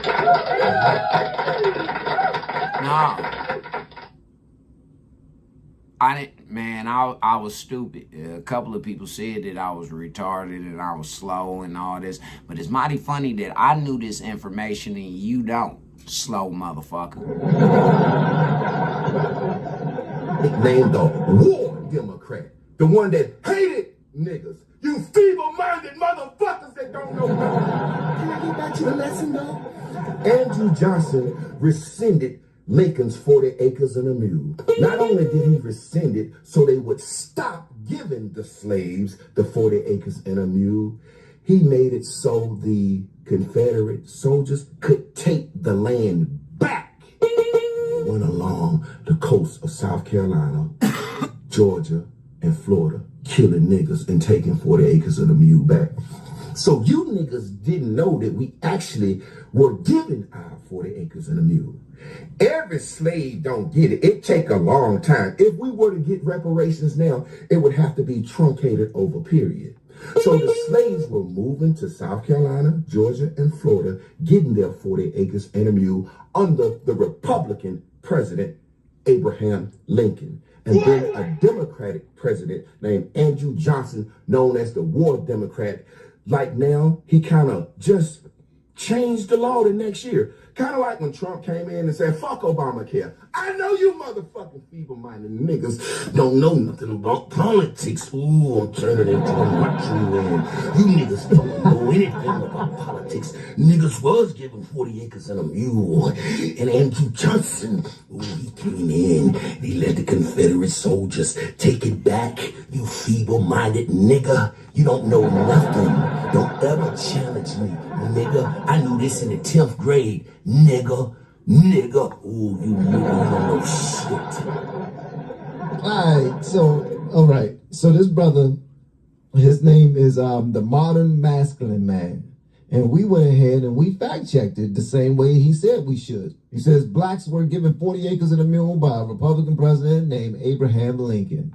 A Democratic president named Andrew Johnson got rid of it after Lincoln was assassinated. Fact check. Mostly accurate on the outcome with some simplifications. Special Field Orders number 15, January 16th, 1865 by Union General William T. Sherman. I think it's important that I bring this up. I tell you all the time. It's God and family first. That's what this channel is all about, and that's what my ministry is about. But listen, part of putting your family first is making sure that your people aren't being ripped off on Medicare. And I'm not even going to lie. A lot of people are on the wrong plans and don't even know it. That's why I'm working with Chapter. Chapter is the only Medicare advisor that compares every plan nationwide, every single one. And here's what I love. Their advisors are salaried. They don't get paid to push one plan over the other. They look at your doctors, your prescriptions, your priorities, and they tell you straight up if there's something better. Everyone's situation is different. But seniors who found better fitting plans with Chapter are saving on average $1,100 per year. And if you're already on the right plan, they'll tell you that too. They're not trying to take advantage of you. So there's absolutely no pressure. Taking care of your people, that's ministry. Call Chapter for free today at 843-949-4383. That's 843-949-4383. And speak to someone, a real person, for free. It only takes like 20 minutes. There goes some resources Do it for your family. With Lincoln administration approval, reserved 400,000 acres of confiscated coastal land in South Carolina, Georgia, and Florida for freed black families in 40-acre plots. Now, oh, Jesus. Oh, Lord. Oh, Lord. This is new to me, man. This is new to me. This is awesome. The Army later lent mules. Roughly 40,000 freed people were settled by mid-1865. Now, here's the part that he wanted the Democrats to see. This is the part that you guys got to share the video for, man, so it can reach the algorithm of those people who will not eat this food up that we're feeding them. Lincoln, the Republican, was assassinated in April 1865. President Andrew Johnson, Democrat, reversed the order later that year via amnesty and circular number 15, returning most land to former Confederate owners. That's what Andrew Johnson did. Evictions followed. They started kicking people off their land that Lincoln gave them. Some violence occurred and Reconstruction tensions. It was a temporary military policy, not permanent legislation given by Lincoln. Unfortunately, the ink was not put on the paper the right way, and they were able to take it back. So, bro, we learned a whole lot, class. Please tell me what you learned. Now, don't tell me anything about the party switch, because that's what a lot of people are trying to say. He's oversimplified this, and it's about the party switch, and party switch back and this, that, and other. No, it was a Democrat president that said, oh, hell no. What Lincoln did, rip this up, let's go, get this back. Whatever people got land, go get it, arrest them. Bruh. Wow. You know, I do a lot of videos on social media. A lot of them are satire where I play around with race and I tell white people that they need to apologize to me because of slavery and redlining and all those things, right? And yeah, I'm joking. I don't need nobody to apologize to me, nor do I need anybody to pay me for anything unless it was promised. If it's something that's promised by the United States of America or and it's something that has not been paid yet, yes, anybody at that getting it. Why? Because there's been a lot of groups of individuals in this country who have gotten something that was promised to them. That's so right. I would like that too. But if that's not the case, I'm not going to sit here and beat a dead horse. But what I do like, hear me out now, what I do like is actual information that backs what happened. Undeniable information that backs what happened. All of this party switch BS, come on guys, y'all got to stop that. Because Abraham Lincoln was the one that set everything in motion. His administration did anyway. Set everything in motion. And they actually started to get it done until a Democrat president was like, no more. This is something that needs to spread far beyond us. You can share it to one or two people and they will share it to one or two people. You can share it to one place and they will share it to one place. But at the end of the day, people need to see this. The reason why is because it will lessen tensions. It will give people more understanding.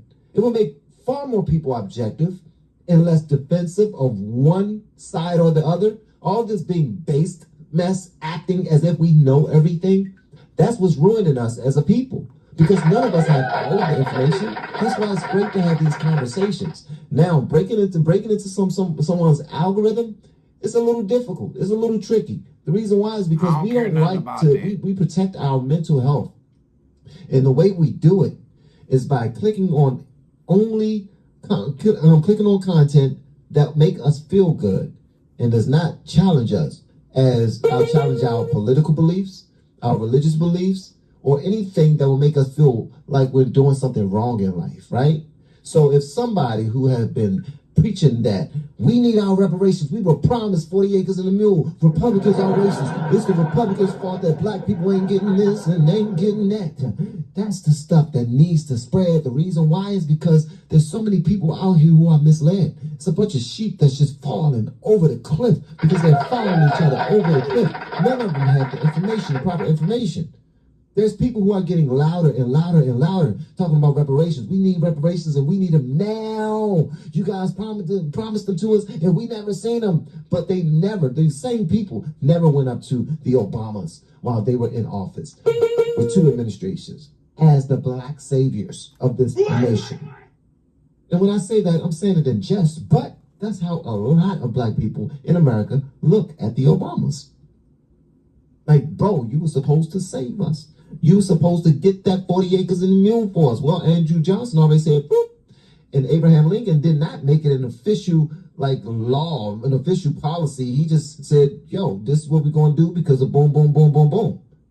And when he was gone, they was like, okay, y'all know what happens. Like when my brother was growing up, he would wake us up talking about time to train. We had to box each other at 3 o'clock in the morning, do push-ups, do set-ups, put our hands behind our backs and let our brothers punch us in the stomach. We had to put on boxing gloves and fight each other. All this stuff that we did not do, half of it we did while crying and snotting because we did not want to do it, but we couldn't tell him no because my cousin Diane, who is my guardian, she went to go work a couple of hours at night, overnight at the hospital. And that's what he did. Because when Abraham Lincoln left, time to train. We're going to do whatever the hell I want to do. We're going to wake these kids up at 3 o'clock in the morning and make them fight each other. That's what we're going to do. When Abraham Lincoln died, Andrew Johnson was like, man, damn that. Forget all that. We're not giving these people 400,000 acres of land. Are you kidding me? We're not giving these individuals 40,000 mules. Are you kidding me? Are you kidding me? Same thing they talking right now. Jack. They ain't about to give So y'all yeah, shit. this is unfortunate that it happened this way. Look, but I understand because a I'ma nation just was keep being it all the built. way gangster. Certain rules are. I'm gonna keep it all the way gangster like how I always do, man. They's trying to block off anything that the Republicans trying to give y'all as people because they trying to paint it as the Republicans are trying to buy y'all. When the Republicans ain't trying to buy y'all, they trying to give y'all an olive branch like, hey, look, if you look at shit from our perspective, if you work hard, you stack, you do shit the right way, you do it the Christian way, you will be blessed in this motherfucking country. These other motherfuckers, they like, no, and they don't like that shit. So they stand in the middle of it. You notice every time Trump and Doge and everybody got ready to give y'all some stimulus checks, they couldn't announce it. But every time they got ready, the Democrats would come with something. They knew that all that money was going to come to y'all, right? So what they did is they flooded this bitch with motherfucking millions of migrants. Millions, because Europe was being overthrown already. If we wouldn't have took the millions that we did and you know, a couple of these other countries, then Europe would have been done. It would have been done. So, with that being said, you feel what I'm saying? They thought that they was going to get them fucking checks.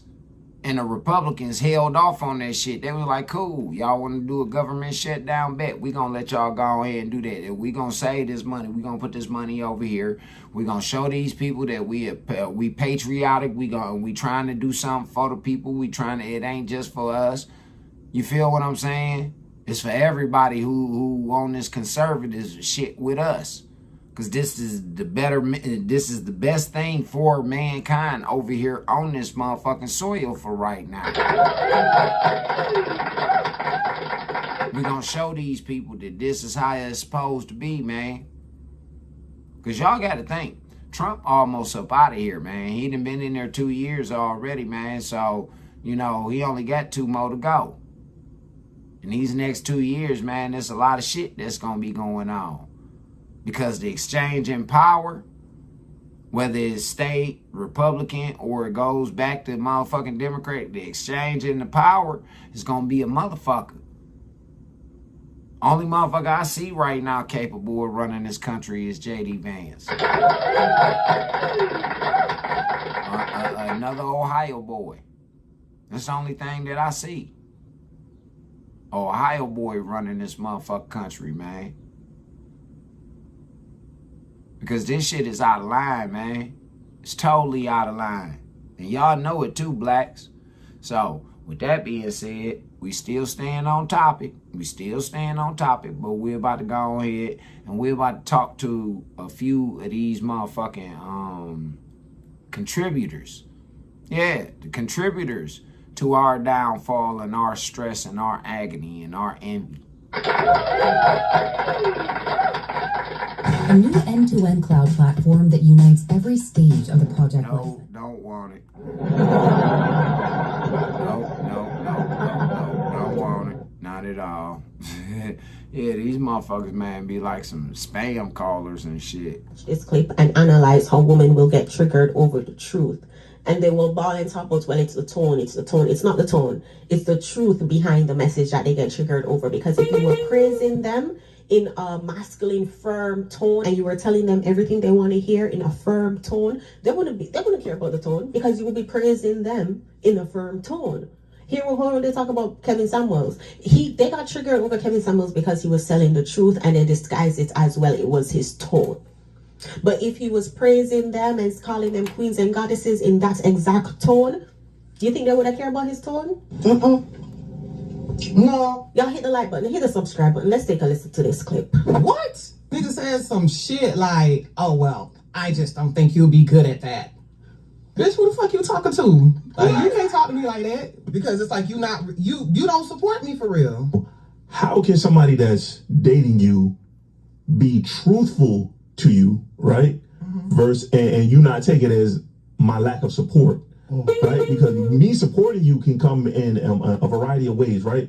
So I can support you by just helping you do everything. And I can also support you by being truthful, being honest, being transparent, giving you a different perspective. All of those are different forms of support, right? So let's just say that you cooked, right? That was your thing. And you said that, hey, I want to start a catering service, but I know you are never consistent in anything that you do. You're just not disciplined.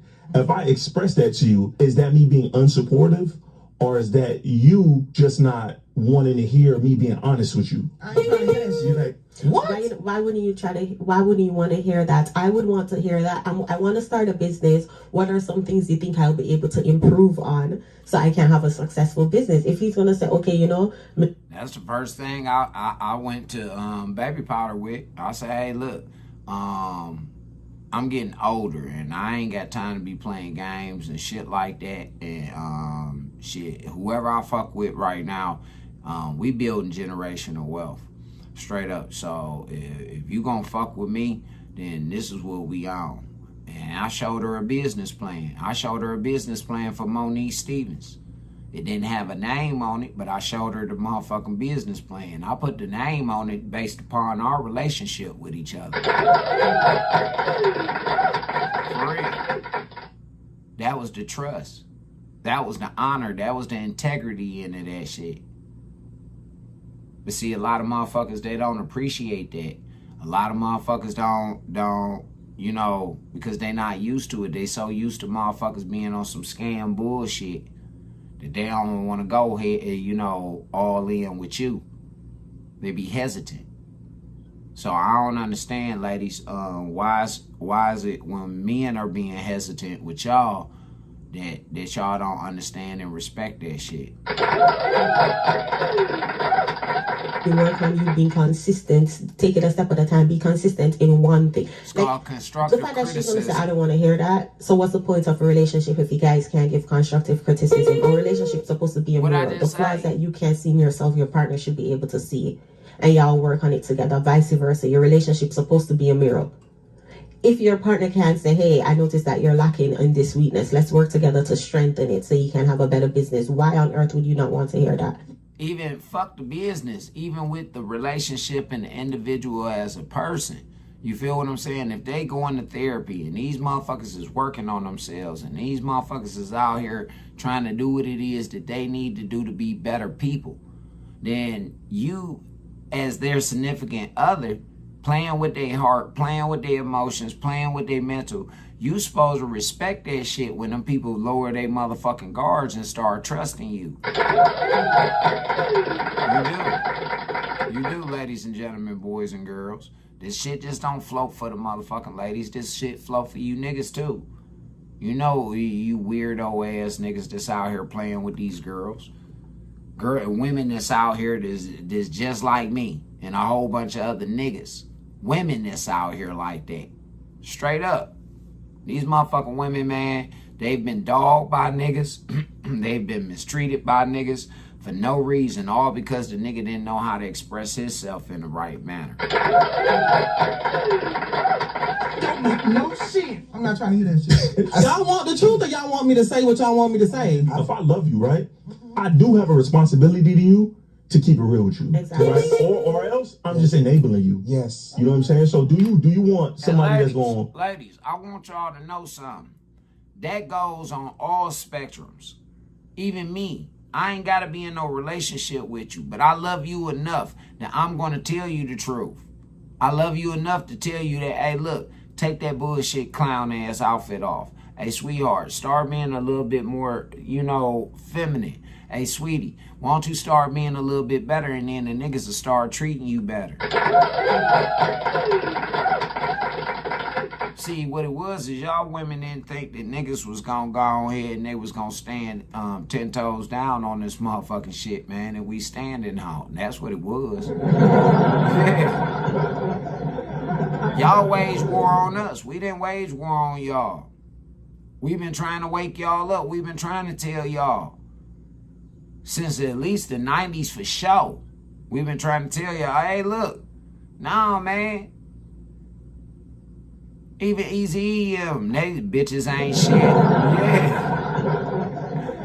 Snoop, all them niggas, man. Them niggas was trying to tell y'all, man, we don't want these type of hoes. Because, hey, listen.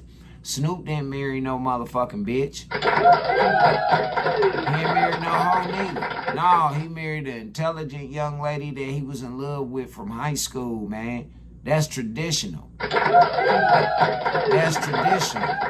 And no matter what the fuck the industry that took Snoop through, no matter, they still together right now.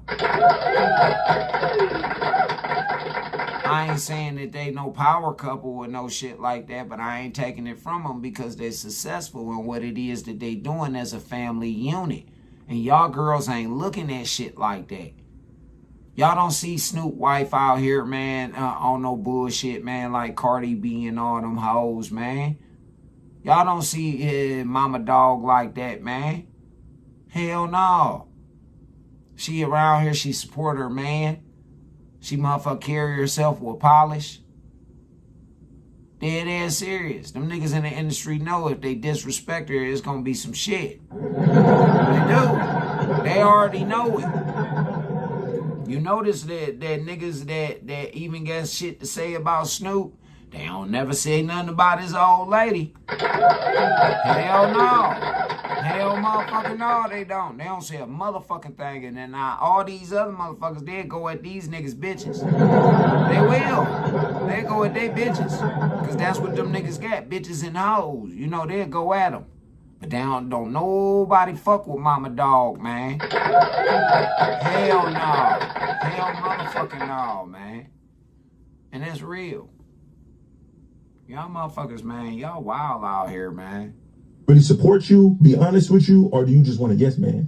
That's say what this. most of them Everything want. is not necessarily what you say, it's how you say it. Okay. Fuck all that, man. Listen. That's what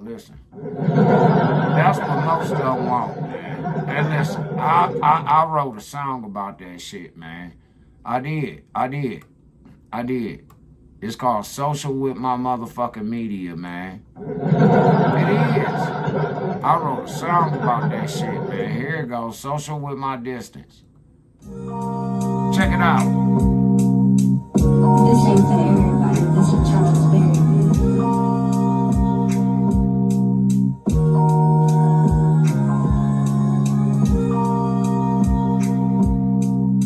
Now, if this ain't what this man just said, I'm dying. They say they want leaders, fathers, better lovers, and husbands, protectors, the soul providers, shrinks with no luggage, chefs that run errands, lap dogs that listen, handyman only available for them and their children, but they get bookies, rain rays, claws, and cookies, a couple cool ass Charlies to get through falls and winters. Yeah, it's pitiful, the victims gon' refuse to change, just supposed to be with a story like we don't know their names. See social media, worked upon a dark age, got certain people thinking it's cool to walk fake, hey, even talk fake, but when the facts get presented, they often look confused and all around for what next, and I ain't flexing, but a lesson was learned from this year.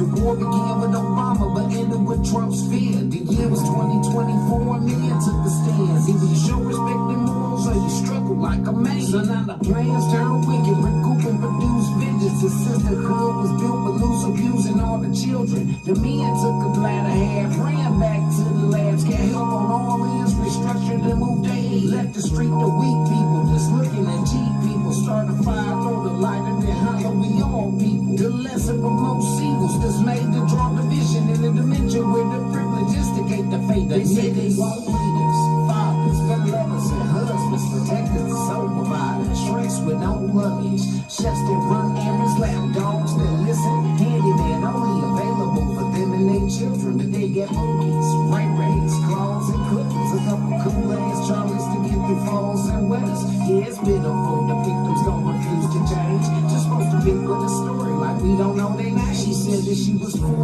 curvy, intellectual, lonely, looking for find a man, not a hook up a homie, someone to take some trips with, open and receive, give seat meals at all the best places, cuddle and talk shit. A baller with an open mind and open schedule. You know the nigga at any time, drop money and big never. A gentleman with an edge and a head on his shoulders, throw his coat over a puddle just for her to get over. But that's the point, little mama trying to get over. When asked about what she brought, now the answer is colder. She the table, she the chair, she the reason we all here. At any moment, at any time, we can all disappear. About the privilege and entitlement, the level with scraps. These niggas is up now, when they watching they back. She got the suckers in the lanes, that's gon' fall for a trap though. These hoes think she poppin', but the bitch a fact. Any hoe out here playing like that need a track, not a Mac that's gonna fill up this crack. They need they ass whooping pussy took as Charlie said. If you can't get in her heart, then get up in her head. Attention seeking out the roof and at a all high. You got a report blocking the leak, nigga, before somebody cry. They wanna say this shit is love, but I say it's a lie. I got a motherfucking partner out this game for life. They say they want leaders, fathers, good lovers, and husbands, protectors, soul providers, shrinks with no luggage, chefs that run errands, lap dogs that listen, handyman only available for them and their children, but they get bookies, spray rays, claws, and clippers, a couple cool ass Charlies to get through falls and winters. Yeah, it's pitiful, the victims gon' refuse to change, just supposed to fit with a story like we don't know their names. He want leaders, fathers, good lovers, and husbands, protectors, soul providers, shrinks with no luggage, chefs that run errands, lap dogs that listen, handyman only available for them and their children, but they get bookies, spray rays, claws, and clippers, a couple cool ass Charlies to get through falls and winters. Yeah, it's pitiful, the victims gon' refuse to change, just supposed to fit with a story like we don't know their names.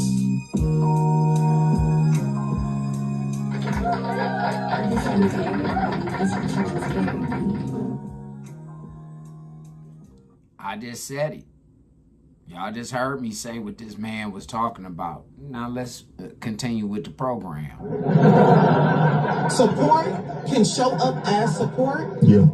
If you are being, you do have to be like, if I'm talking to you, you're a man. Yeah. Right? Yeah.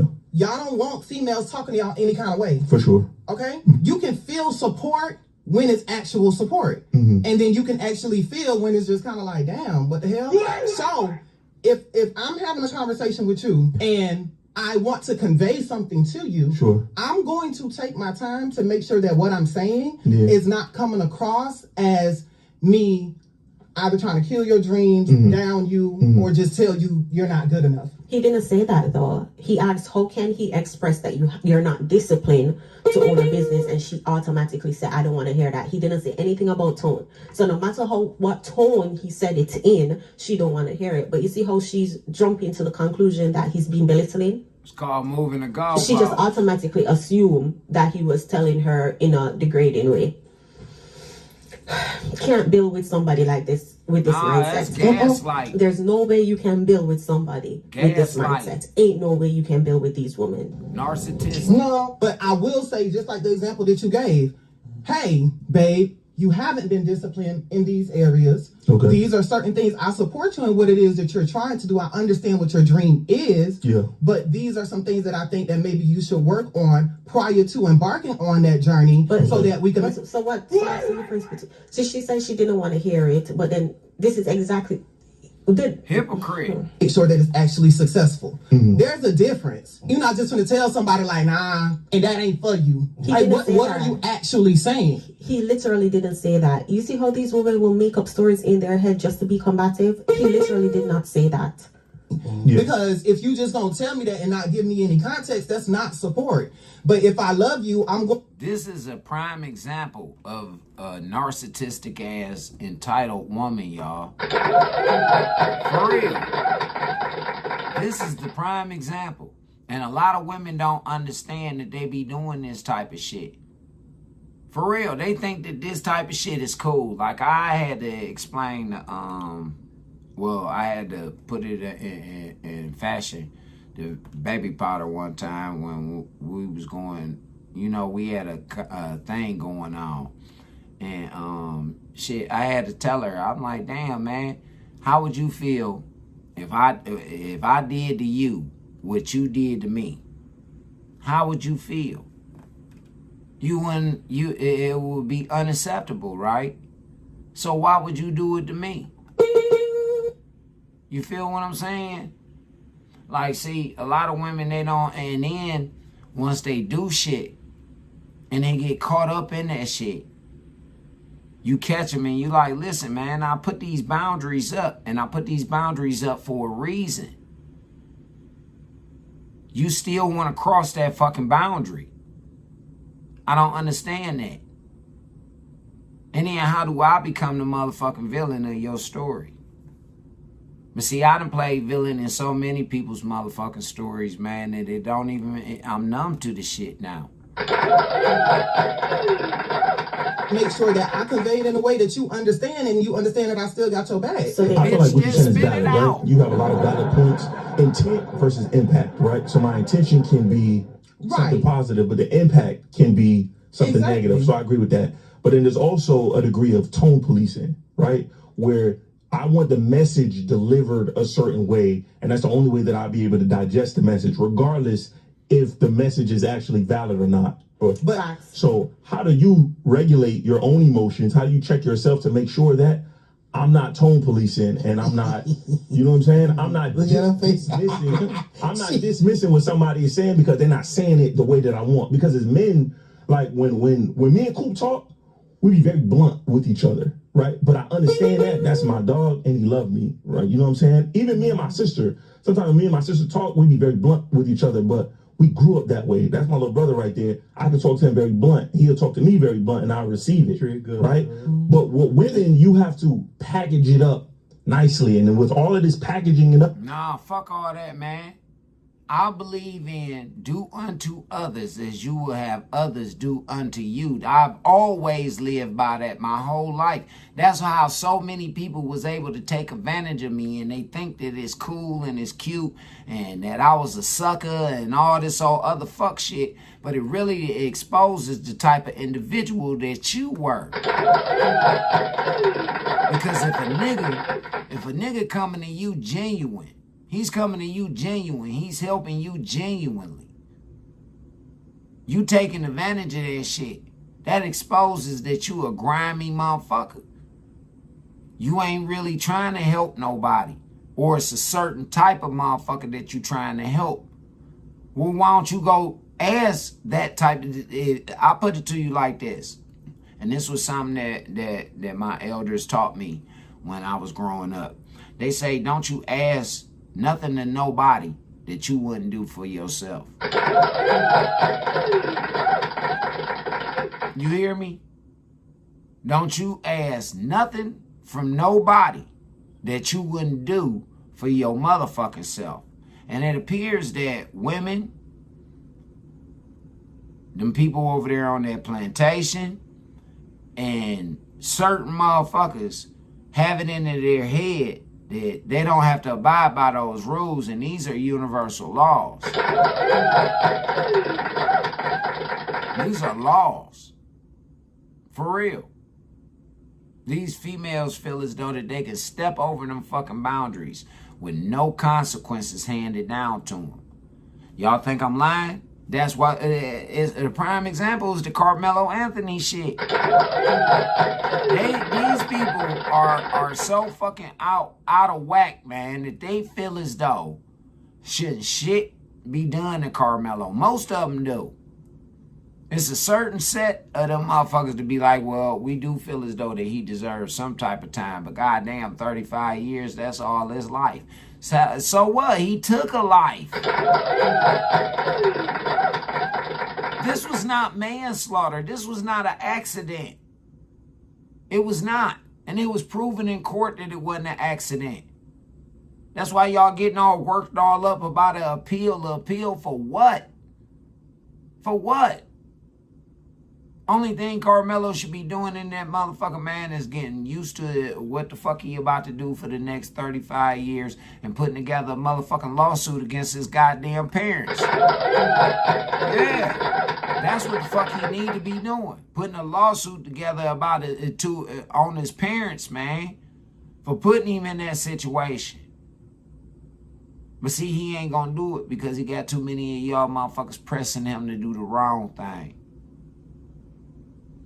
Not taking no accountability like this young lady. Man can't even tell her that, hey, look, sweetheart, what I say all the time, it's your attitude. It ain't you. You could be the most beautiful man. I tell Baby Potter that shit all the time. You could be so fucking beautiful. You could be the most beautiful motherfucker in the world, man. But your attitude is what really brings out real beauty. And niggas that look that deep, they look that deep. and they care enough to try and check you on that shit about how you treating them so that this shit don't be a pattern. It's not a toxic ass pattern.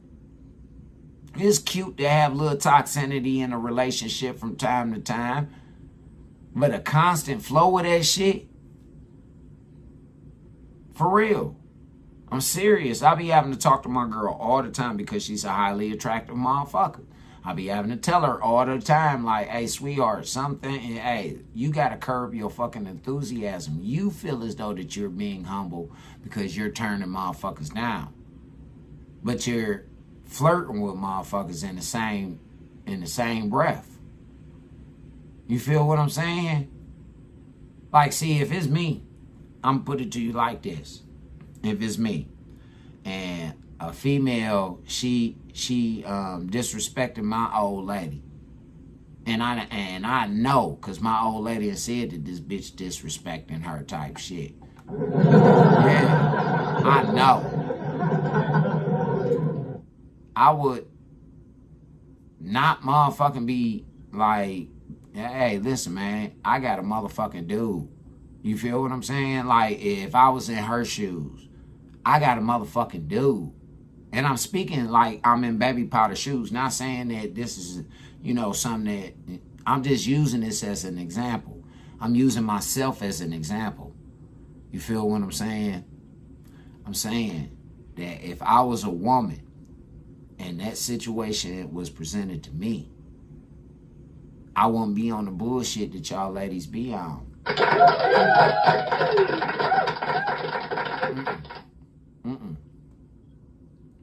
I would sit back because I care about this motherfucker. I don't give a fuck how much I don't like it. Yeah, I don't give a fuck how much I don't like it. I'ma sit back and I'm gonna digest this shit that he's saying, because obviously he feels some type of way about this shit, and I need him for my protection and my covering. I know that this is a God-fearing man. I know for a reasonable doubt. I've seen this man. I've seen him in action. For real. I know this is a God-fearing man. So I'm going to do what it is that I need to do to adjust in order to make sure that his motherfucking mission and what it is he got to do goes smoothly. Me adjusting my attitude and the way that I'm moving helps him out. So he turns around and he blesses me with whatever fuck I want. But y'all women, y'all forget all of that shit right there. Y'all cut out all of that. Y'all just go straight for the kill. Nigga, you gonna do for me, and it's gonna be this type of way, or I'm gonna paint you out to be the fucking villain. And I'm sick of that shit, man. Every female that I deal with, man, be on that shit with me. I'm the villain in their story. Shit's wild, Jack. You kind of lose what I'm really saying, because I have to say it in a certain way for it to be attractive to your ear. And by the time I done dressed it up and packaged it up nicely, now I done lost what the real message was. You know what I'm saying? So what do you do to kind of regulate to make sure that I'm not making somebody say some shit that I want them to say? I kind of have a problem with everything that you just said. It's because that women do it all the time. Okay? What I just said earlier, men don't want to be talked to a certain kind of way. Sure. Okay? As soon as a girl come in and she start talking to you a certain kind of way, and she's not taking her time to make sure that she's articulating herself into a point where you can understand. So you just helped me understand it, and this is just from how she just explained this shit. This how sharp I am. I don't need all of the drawn out bullshit. Now, y'all females, when we come to y'all got it locked in y'all head that we like y'all fucking homegirls and shit. Or we another woman. Y'all don't look at us as men because we're not your father or we're not your elder in your motherfucking family. You don't look at us as motherfucking men. You look at us as your fucking equal, like a female. That's why y'all talk to us the way that y'all do. That's why y'all treat us the way that y'all do. Haven't y'all noticed that, man? Hey, shit, a few of y'all motherfuckers work for Satan personally. Yeah, he done made a whole bunch of shit come true for you. Got you thinking that you serving the real true God. But ain't y'all noticed, ladies? And I'm talking to all y'all ladies who done mingled with my brothers. For real. I'm talking to all y'all.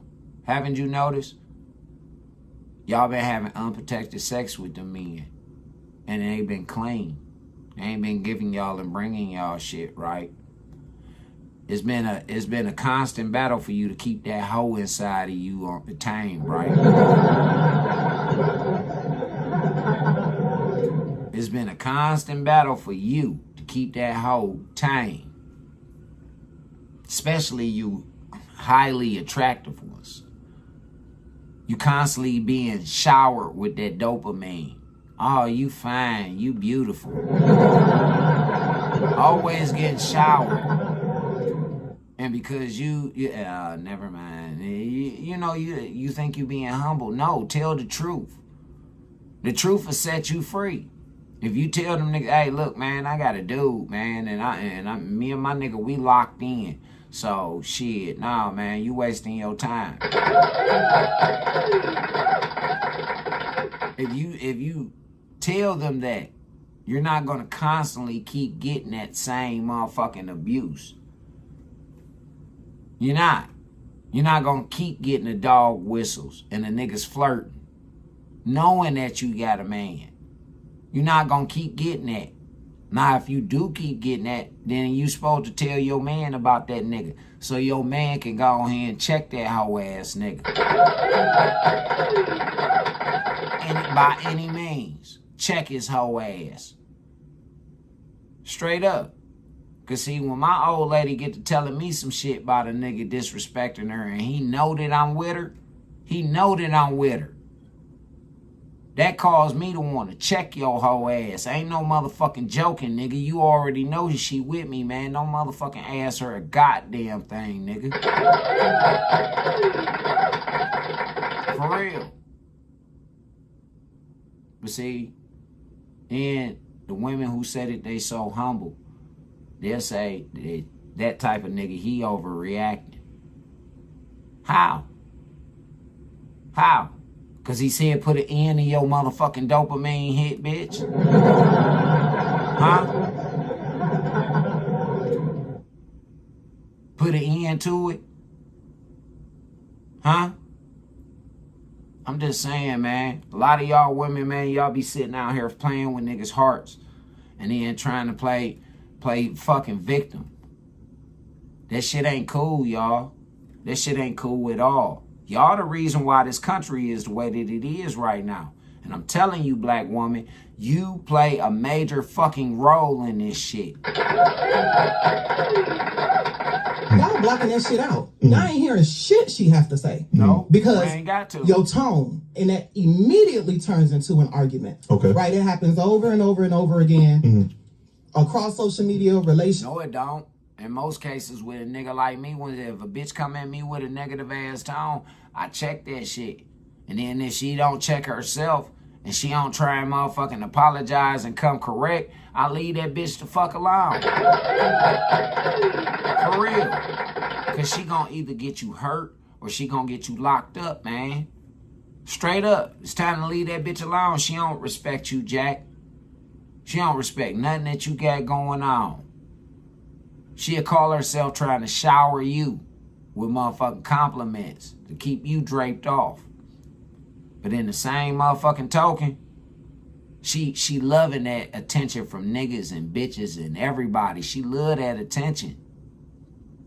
It turns her on. She might have her eye on one motherfucker, but then that's only brief. Because there's other motherfuckers she done moved up the ladder. There's other motherfuckers that she can be at. That's on her level. Fuck that motherfucker she done been with. Fuck him. It's time to move on. Her feelings. ain't being, you know, fulfilled. This when they talk that we need some time apart type shit. For real, man. I'm serious. The games, the mental games, and the hypocrisy that you women stand for, you don't even understand. You don't even see it. But then if a nigga record you and play that shit back to you, then you still get offended. Like, damn, bitch, what more do I gotta show you that I ain't lying? It's marriages, whatever the case may be. Sure. So, if you want that type of respect, I believe that I deserve the same thing. That I deserve for you to be able to convey a message to me and actually say it in a way to where I can understand. Sweetheart, y'all piss most men off. Y'all do. When a nigga come at y'all on a certain type of level, man, y'all motherfuckers take it to a whole nother level, and then you find the excuse, oh, I'm cramping, I don't feel good. Anything, because you don't want to hear it and you want to start a fucking argument. That's a narcissist, man. For real. Y'all women are born with that fucking trait. And then you teach it to your male sons, who ain't nothing but sponges. Look at how they soak up everything that's around them. If he around a positive nigga, he soak up the positive shit, right? If he around some negative motherfuckers, he soak up the negative shit, correct? So I'm just saying, what part of this shit are y'all gonna ever, you know, hold some accountability, ladies? And women are emotional. Yeah. We do be feeling some type of damn way. Yeah. So why would you even want to come to me and be blunt and direct like how you blunt and direct with your homeboys? I'm not your homeboy. First of all, you probably asked for that shit. You did. When you asked that nigga not to lie to you about nothing, when that nigga comes to you truthful about anything, even if it hurt that nigga, he still tell you the motherfucking truth. You don't respect that shit. For real, he honored what it was that you said that you wanted from him. Now, if you want a nigga to motherfucking give you truth, and I'm talking about 1,000% truth, you gotta be a forgiving motherfucker. You have to be. That go for both male and female. If you want a motherfucker to be this individual that you want them to be, truthful, loyal, all that shit, you gotta be a forgiving motherfucker. If you ain't a forgiving motherfucker, then you can't ask that shit for nobody. What up, nephew? Welcome to the show. I've been trying to reach your mom too, man. I don't know what's up. Yeah. But I'm serious though, ladies.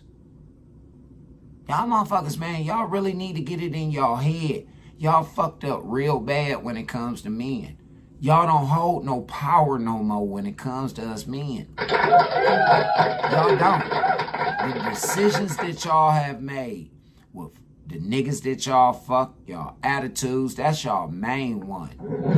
Yeah, that's y'all main one. Y'all motherfucking attitude, man. And everybody is tired of that shit. Teachers is tired of it. Children are tired of it. Men are tired of it. Everybody's fucking tired of it. But you keep saying that we, the problem against you. Everybody's against you. No, we're all in unison saying, motherfucker, it's you. It's you. For real. Niggas that love you will tell you that. A motherfucker that don't love you, they'll coincide with and condone and whatever the fuck you do. And we call them dick holding ass, dick licking niggas. We do. Wait, That's how you talking? That's how you be talking? Listen, same way like how. But she's look how she talking, but she's saying that she straighten up her tone. So if you straighten up your tone and you're talking like that, imagine what you're told without it straight. No, but see, hey, hold on, Chantel. On a real, it's women, and certain women have mastered the art, and this is some more narcissistic ass gaslighting shit. They mastered the art of talking to a nigga in a calm fashion, real calm as fuck, but be insulting him at the same motherfucking time. They do. They talk to him in a calm fashion, but be insulting, just like how they would be if they was, they just calm. Them motherfuckers right there are real live manipulators. They are. Them type of motherfucking bitches and them type niggas, them some real live manipulators, Jack. Yeah. Them niggas, they the truth. They the truth. They would sit there calm as day. And them motherfuckers, but see, them the motherfuckers that'll make themselves out to cry and be the biggest victim ever in the world. I ain't lying. Them motherfuckers will make themselves out to be the biggest goddamn victim in the world, man. Be with my homegirl, me and her could josh around and talk a certain type of way, but I'm still not going to take that same type of, you know what I mean? I'm not going to take that same type of what's the word I'm looking for? Approach. Thank you. To my man. But y'all I'm going to speak to him in a different way. No, y'all don't. Yeah, the only time y'all women talk to us in a different type of way is when you want us to do something for you. That's the only time y'all motherfucking women talk to us in a different type of way. Other than that, it's all aggression.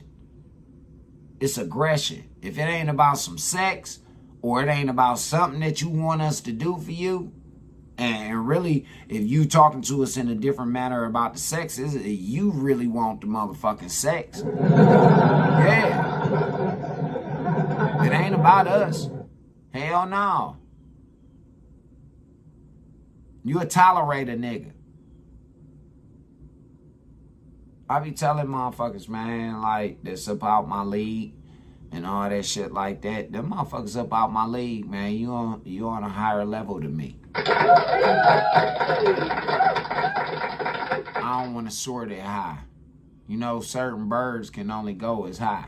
You know, as their body and their lungs and shit permit them. I don't want to go that high. Nah. And I ain't about to be motherfucking bullied or mistreated or used or none of that shit because you want to come down in your words to my level. Yeah. That's a bar that I set for myself. I wouldn't get that high up on my motherfucking horse. Straight up. That's why I look down on the motherfuckers who look down on people. I let them see how I feel. Like I say, I've been nothing but a mirror to all of y'all people on all these social media networks, whether you realize it or not. Real psychologists and real people that fuck around in the medical field and sociology and mental health field, they understand where I'm coming from. Again, yesterday, y'all saw my therapist boss call me. And she was in full agreement saying the shit that I was talking about. And she just called me to check in on me. The day before, my therapist called me. Then the next day, her boss called me to check in on me. Hey, Mr. Berry, you haven't called us in a while. How's things going? You feel what I'm saying? When I don't call them for a while, man, it's like I'm living life on life terms and I'm dealing with shit. You know, handling situations and critically thinking my way about a lot of shit. And I'm talking about on every fucking level, in the streets, as a fucking independent contractor, as an independent journalist, as a supposed to be boyfriend, whatever fuck, man. I'm constantly taking on challenges day for day, man. And that's why I thank God every time I wake up every morning. I ask him for the strength. For real. I ask him for the strength. But y'all don't see that. Y'all don't get a chance to see that part of me. Nah. That ain't the side y'all want to see. Y'all want to see me off the hook. Y'all want to see me on some bullshit. Yeah, that's how y'all want to see anybody on social media, which is weird, man. Say it like it ain't tone policing. It's just basic levels of respect. I will police the feelings, right? Yeah. If my money not involved. Hey, I swear to God, I was just about to say that. I wanted to say that. Yeah, you can cook beans. My money involved. Bitch, you know you can't cook. Yeah. My money, this shit ain't going on. You keep quitting, you keep going on. Yes. I ain't doing it. Okay. So I wanted to ask it that. depends about my money. I can understand that. Was money involved? Was this money involved? You vulgar. Okay. I'm talking to you like you chase, Yeah. like you trigger. This shit ain't working. You can't cook. No, is it just me or does she talk in circles? She agree with contradicting. them, but because she want to disagree, she go disagree and say the exact same thing that they say, but just differently. Because if she's saying that women have to, first of all, It's we're talking about a relationship between two people, and then she's gonna say, "Oh well, women have to do it all the time." Not because women do it, don't mean you do it. So let's talk about the individuals that's in the relationship. If he is saying, "Okay, I am going to have to police my tone so you can get it because you are not." What a word name, emotionally intelligent enough to regulate your emotions and listen to the message and not my tone. So I'm going to, as a man, I'm going to have to soften my tone so you can hear the message. Though the message is very important, she chooses to focus on a tone. That's a recipe for disaster. So for her comeback, for her response to his question to be like, oh well, women do it all the time. We're not talking about women, we're talking about individual, we're talking about you, we're talking about people in a relationship.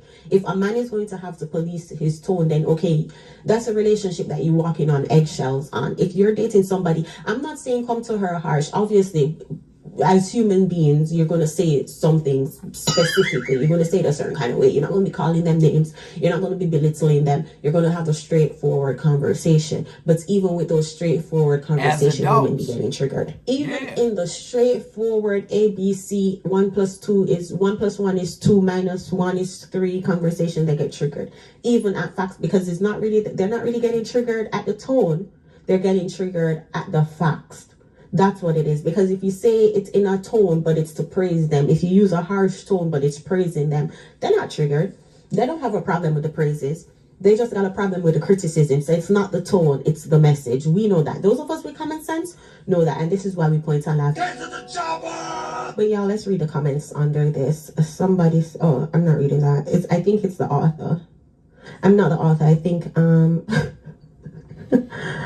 yeah, I'm not reading that. I'm sorry. Somebody said valid points on both sides. Can't lie. I was looking at her sideways initially, but she landed her point perfectly and made me look in the mirror, especially when she mentioned how we like to be spoken to compared to how she doesn't tolerate being spoken to in any kind of way. She might have got you on this one, my G. I disagree with that. I disagree because he didn't mention anything about tone.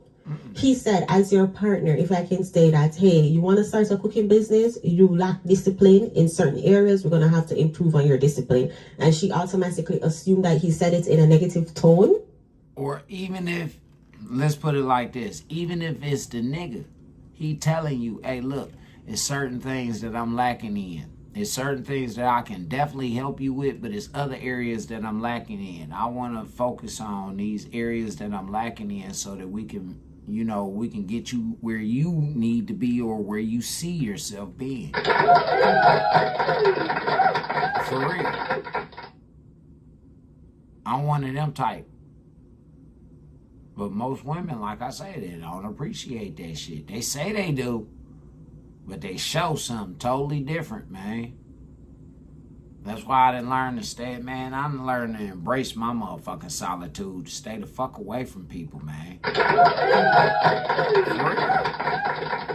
don't appreciate that shit, man. Well, we're going to switch the gears up, and we're going to holler at Didi, and then we're going to get up out of here, man. Didi say that a man refuses to date black women. Well, again, like I say, it's y'all attitude. Hey, shit, it ain't got nothing to do with all of the time the nigga. Goodbye, Netflix. Yeah. Wow. Hopefully, that get a lot of these bitches up out this weirdo-ass lifestyle they in. Get rid of Netflix and all that bullshit, man. Get rid of that shit. Shout out to True Truth Hurts.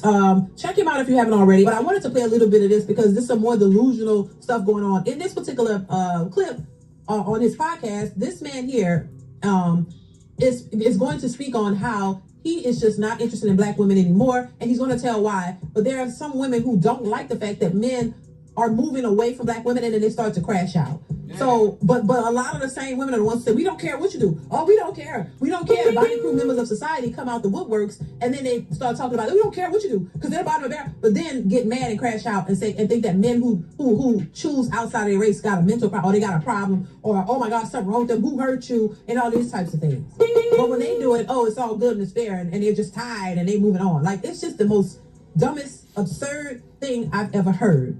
But we're going to get into the video, y'all. Make sure you hit the like button. Y'all hit the like button. Let's continue. To come out there and say, as a black man, you refuse to date black women. And so before we get into this, Absolutely. I want to know a little bit about you, brother. First and foremost, where are you from?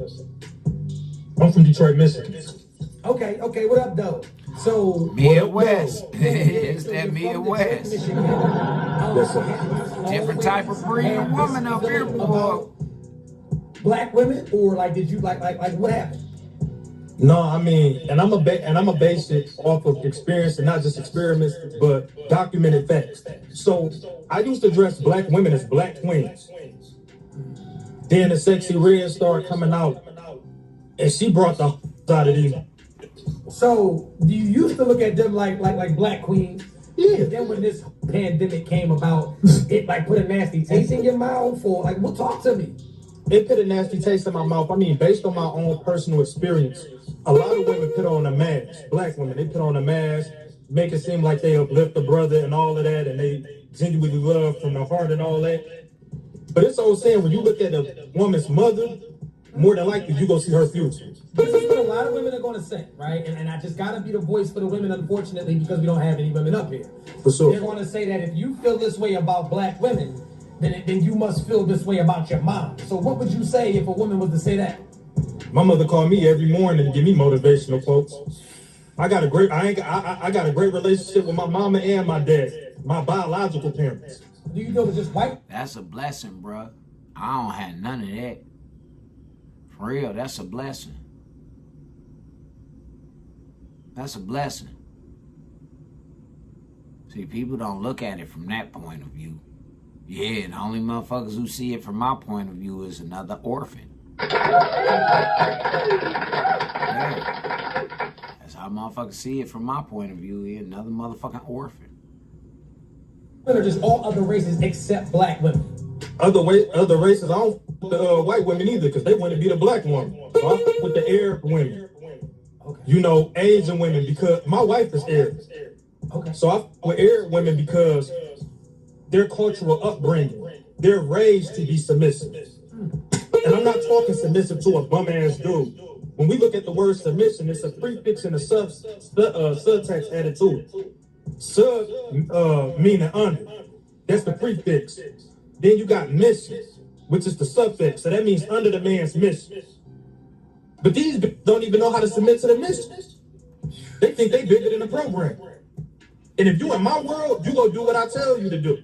Matter of fact, we got a black woman for you. Tamika, unmute your phone, please, black queen. Come on, nothing but the truth. How are you feeling this evening, Miss Tamika?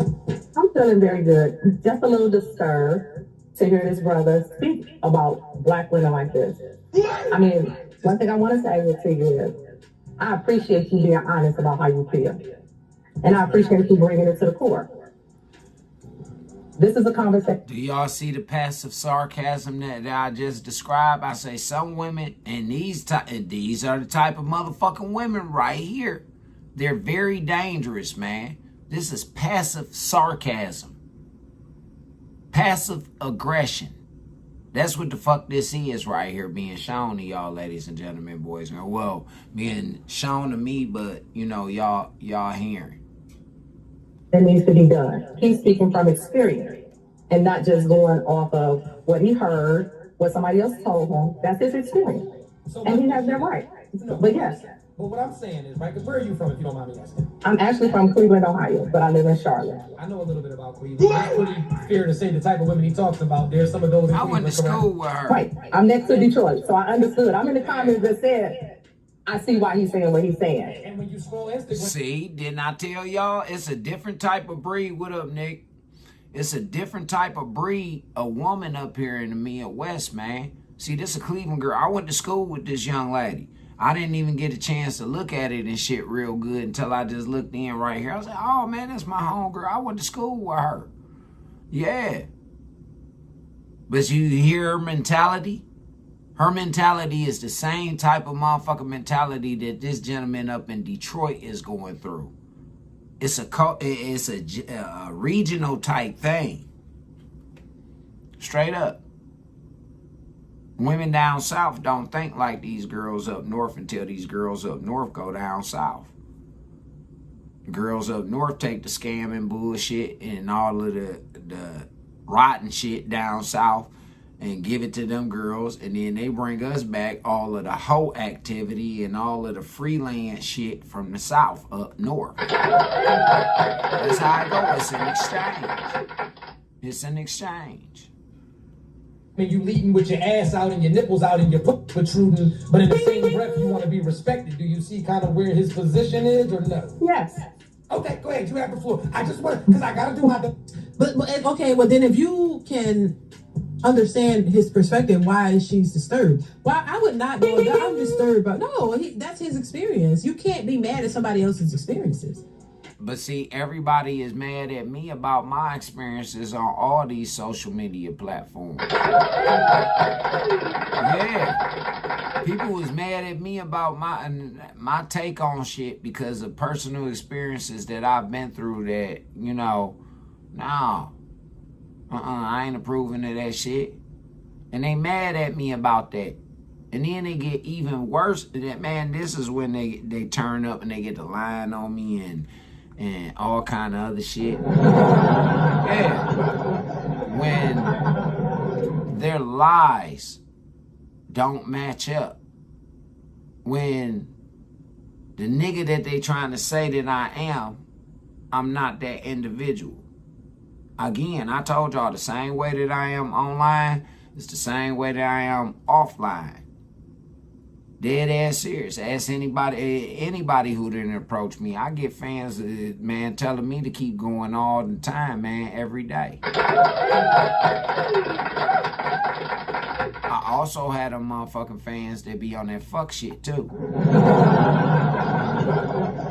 Everybody's experience is different. And then he has a choice. This is why I said in 2026, so many women have an issue with a man's choice. You can't fathom the idea that men have choices and standards. Like, what the hell is going on? This is why I said we're in some type of alternate universe, y'all.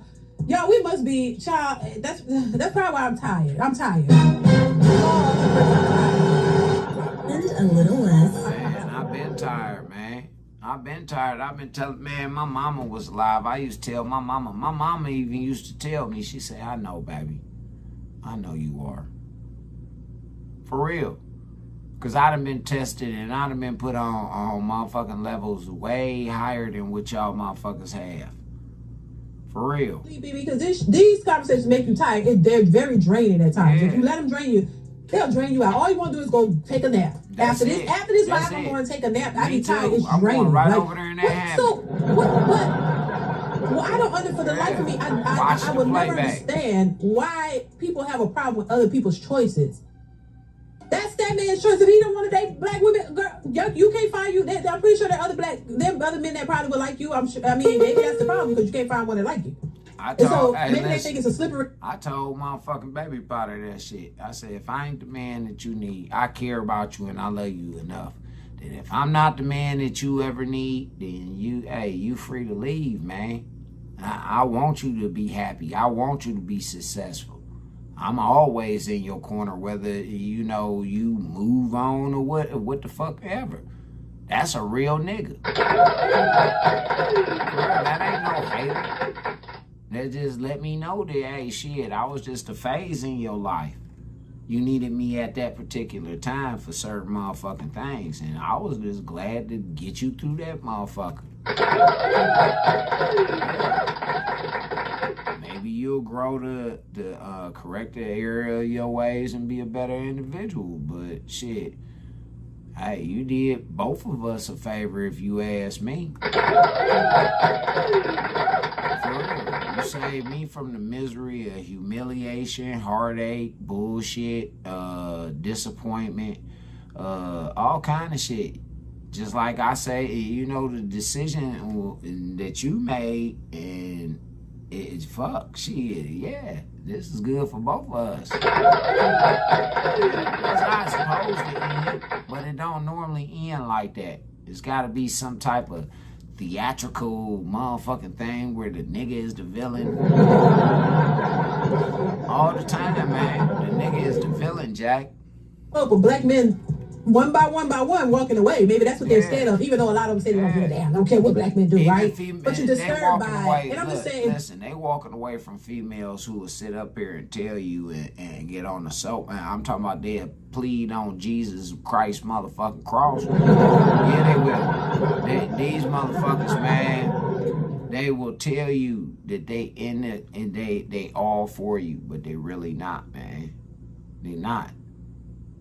Again, fellas, they'll compliment you, man, blow your head up, make you think you this, make you think you that. Straight up. They will.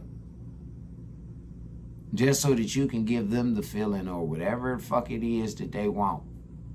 Soon as you stop providing that feeling for them, then it's adios for you. They're going to move on to the next one. Straight up. And they're going to use the smallest excuse as a motherfucking exit.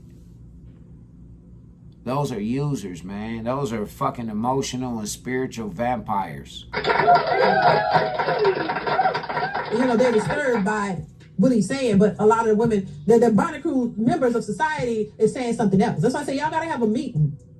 Yeah. Y'all gotta have a coming together of sorts. Bitch. Because y'all gotta get together and y'all gotta get on one accord, because somebody comes like, we don't care, you know, with their big bonnets on, the big knees and big backs, talking about, we don't care, y'all go, we don't care what you do, because you ain't it. And then the other one's like, well, I'm disturbed because they don't want to date us anymore. Like, which one is it? Y'all gotta get on the same program, baby, because it don't look like y'all on the same. Y'all got different agendas or something. I mean, we all have the same program. Y'all got to get the same program. Y'all got to get it together, because y'all are contradicting each other. Let's continue. You have a right to date anyone you want to date.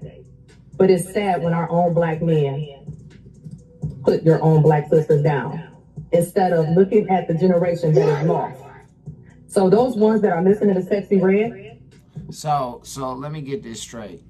We're not allowed to correct you where you're wrong. This is what you're trying to tell me. We as men are not allowed to say that, hey, baby girl, this is not right. I don't like this shit. Or you need to change this shit up for the sake of our fucking relationship. We're wrong? That's what you're trying to tell me? Some of them are not your women that's sitting at home, that has been taught how to be a wife from the Bible up, who has been taught where she's from, who has struggled. So that we understand, we have a generation that don't know who they are. And that's the female and the male. So who's gonna lead this generation into understanding who they are? Because one generation... The motherfuckers that know who the fuck they are. What the fuck is you talking about, man? See, this is what I'm talking about, man. This is why a lot of y'all single, man, and y'all be thinking that y'all be popping some shit, man, and that's what it be. It be some straight bullshit. For real, man. Come on. Are you serious? This is why I say, man, we gotta start doing unto others as we would have others do unto us. You don't have males that have real male role models to look up to? And you don't have females across all colors that don't know who to look up to anymore. You lying to me? Them motherfucking other nationalities seem to get it together. They motherfucking, they culture, they click like a motherfucker. Look at them Somalis. Look at everybody else. It's you nigga bitches who raising these fucking demons, man, to go out here and kill and destroy and sell drugs and prostitute and rob and steal and all this old bullshit. It's y'all, and then y'all want to protect that behavior. If we condone of your child doing it, then it's cool for all children to do it then. The fuck? This is why I was never on that shit, man. I wasn't calling no bitch no queen. Nah, man, you ain't no queen of what? What queen of what? Who made you queen? How you got this role? What you queen of? I ain't calling you no motherfucking queen, and I ain't no motherfucking king neither. No. I'm just me, man. I'm just me. I'm heir to a lot of shit, but I'm just me. Everything I'm getting, I gotta work for. I ain't getting no handouts. I ain't doing no begging and panhandling online and all that fuck shit. No, I'm even getting out here hustling with motherfucking rods and screws and plates in his elbows and his ankles and shit like that with degenerative arthritis, on top of mental health issues. But I'm still getting out here doing better than a lot of you motherfucking poop butts that's out here complaining, and even you motherfuckers who trying to use me. Even y'all. Straight up. Straight the fuck up. I'm doing better than all y'all, man. Because I roll with the Most High. I don't give a fuck. I roll with him. I ain't rolling with you. I don't care who you are, man, woman, or child. There is no real grandmas and big mamas there to say, put your skirt down. Whose fault when you go is to that? church, you wear clothes, Whose you wear fault dresses. is that? Yeah, I mean, because the big mamas are the ones twerking. The big mamas are twerking. The grandmamas are twerking. They don't want to be called grandmother. They're out here twerking with the daughters, and the daughters twerking with their kids. So we can't be like, who's gonna fix it? It's too far gone. The people who could fix it are the ones who are out here twerking. They don't care to fix it. And once again, the ones who are out here doing it is not the majority of our community. And I think that's what a lot of people are pointing out. When they talk about the men leading, it's not the majority of the men who are out here doing it with the degenerate behavior. We are a small group. And it's not the majority of us doing that. And I think the ones that are doing it are highlighted, and it makes it look that way. But if we're saying 54, that might be higher now, of men are single and childless, that is not the majority of young men out here who are making babies all over the place and women who are screwing everybody getting pregnant. That's the smaller numbers in our group. And I just think that that's the part that's highlighted, and those people don't want to change. And they're not trying to. If anything, when these conversations are being had, they have to want to change. They have to want to listen. Instead, they're saying bashing. Look how she approached him. Bashing. I don't think he bashed anybody. The guy on here, he's just saying his preference. His preference is not bashing. He's speaking on his experiences, and that's it. But they take it as bashing and then putting women down. No, he made a decision for himself because of what he experienced. And I think a lot of these people are not taking that approach. You just want some, I don't know what you want. I go through this all day, every day. I do. I go through this shit all day, every day with black women, man. I be speaking from my motherfucking experiences. Dealing with y'all.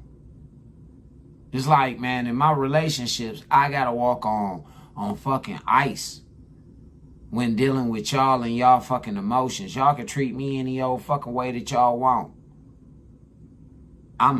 You put me on the back burner. But you want me to place you first in everything that I do. That shit is not even logical. Straight up. That's what everybody would dealing with me. The shit that I be talking about, man, be shit that I be experiencing. God just give me the motherfucking, he just place all of the facts right in front of me so that I could be the example that I signed up to be. The truth teller. Because I've been telling y'all truth. I ain't told nan one of y'all no motherfucking lie. Not no man, not no woman, not no child. Not no senior, not nobody.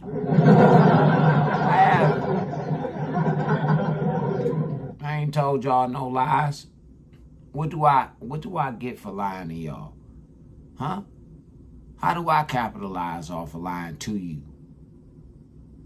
How? Give a fuck. I done told niggas the truth, man, and niggas like, nigga, I was gonna kill you, nigga. Straight up. Then motherfuckers be like, man, I respect that shit. Just get the fuck on up out of here. Dead ass serious, man. All cause a nigga being truthful. It seems like I got a problem with narcissists. I got a problem with motherfuckers who want to walk that yellow line. I got a problem with privileged motherfuckers. I got a problem with people who take for granted that they come from some shit that I don't. I got a problem with that. Because I can respect you, but y'all don't reciprocate that shit. And then a lot of y'all motherfuckers, man, y'all think that okay, we give him some money, we do that. No, motherfucker, change your behavior. I ain't saying that the gifts and all that shit ain't yeah. No. But on a serious note, what I'm saying is change. The biggest gift that you can give me, man, is change your motherfucking behavior so we can move forward. We ain't got to stay stuck, and we ain't got to go back to the fucking past. We don't have to keep repeating the same shit over and over and over. Put yourself in my shoes. I tell Baby Potter this shit all the time. Before you make a decision, place yourself in my shoes. I understand that you might be over enthusiastic about what you want to do or how you want things to go. But place yourself in my shoes for a minute. You're one of the only people that know me. That truly know me.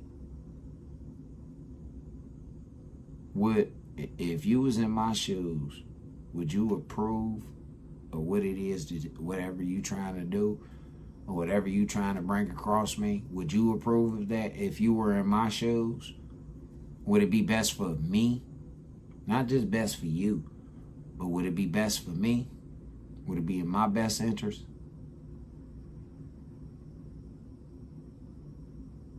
I do that with everybody, but I really do it with her. Because again, she the closest thing to me. I'm on the fence right now about getting a fucking dog. I am, man. I'm on the fucking fence right now about getting a goddamn dog. Shit. I'm doing it for me.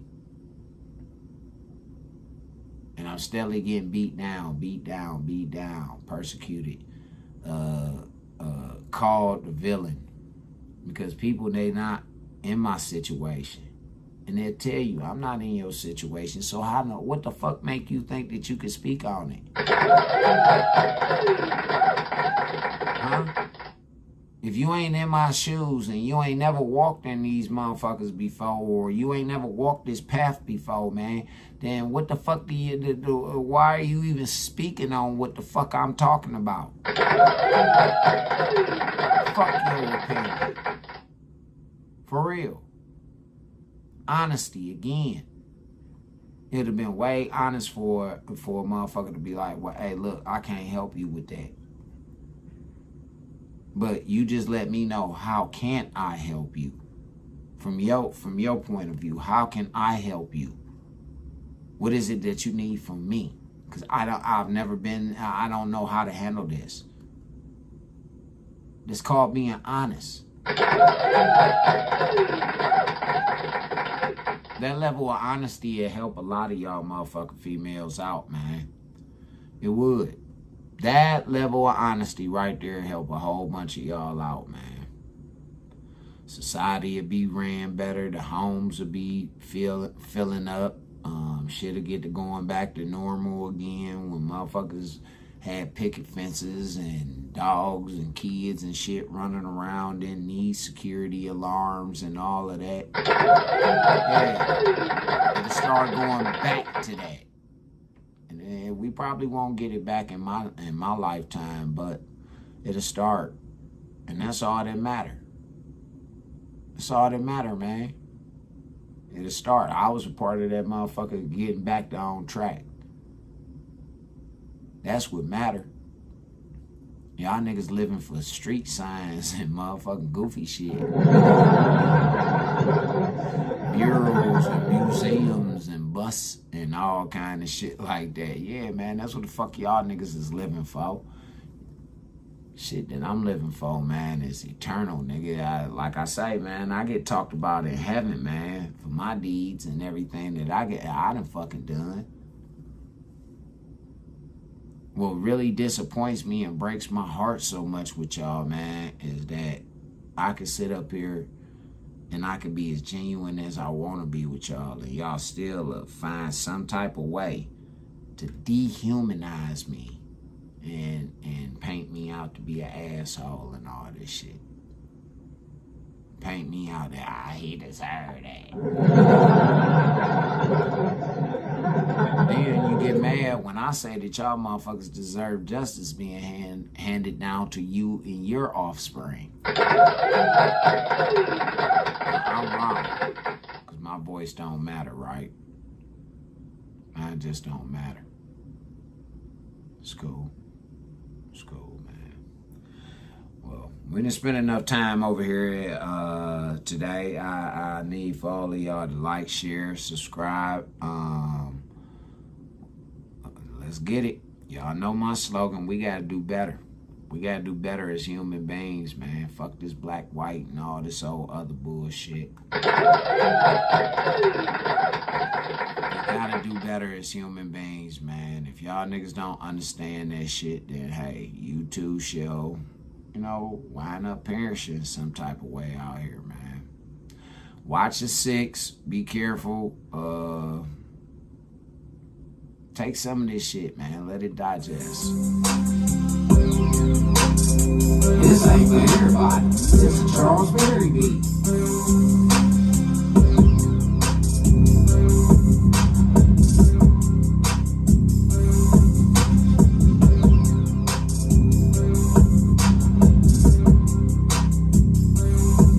They wanna run up in the track.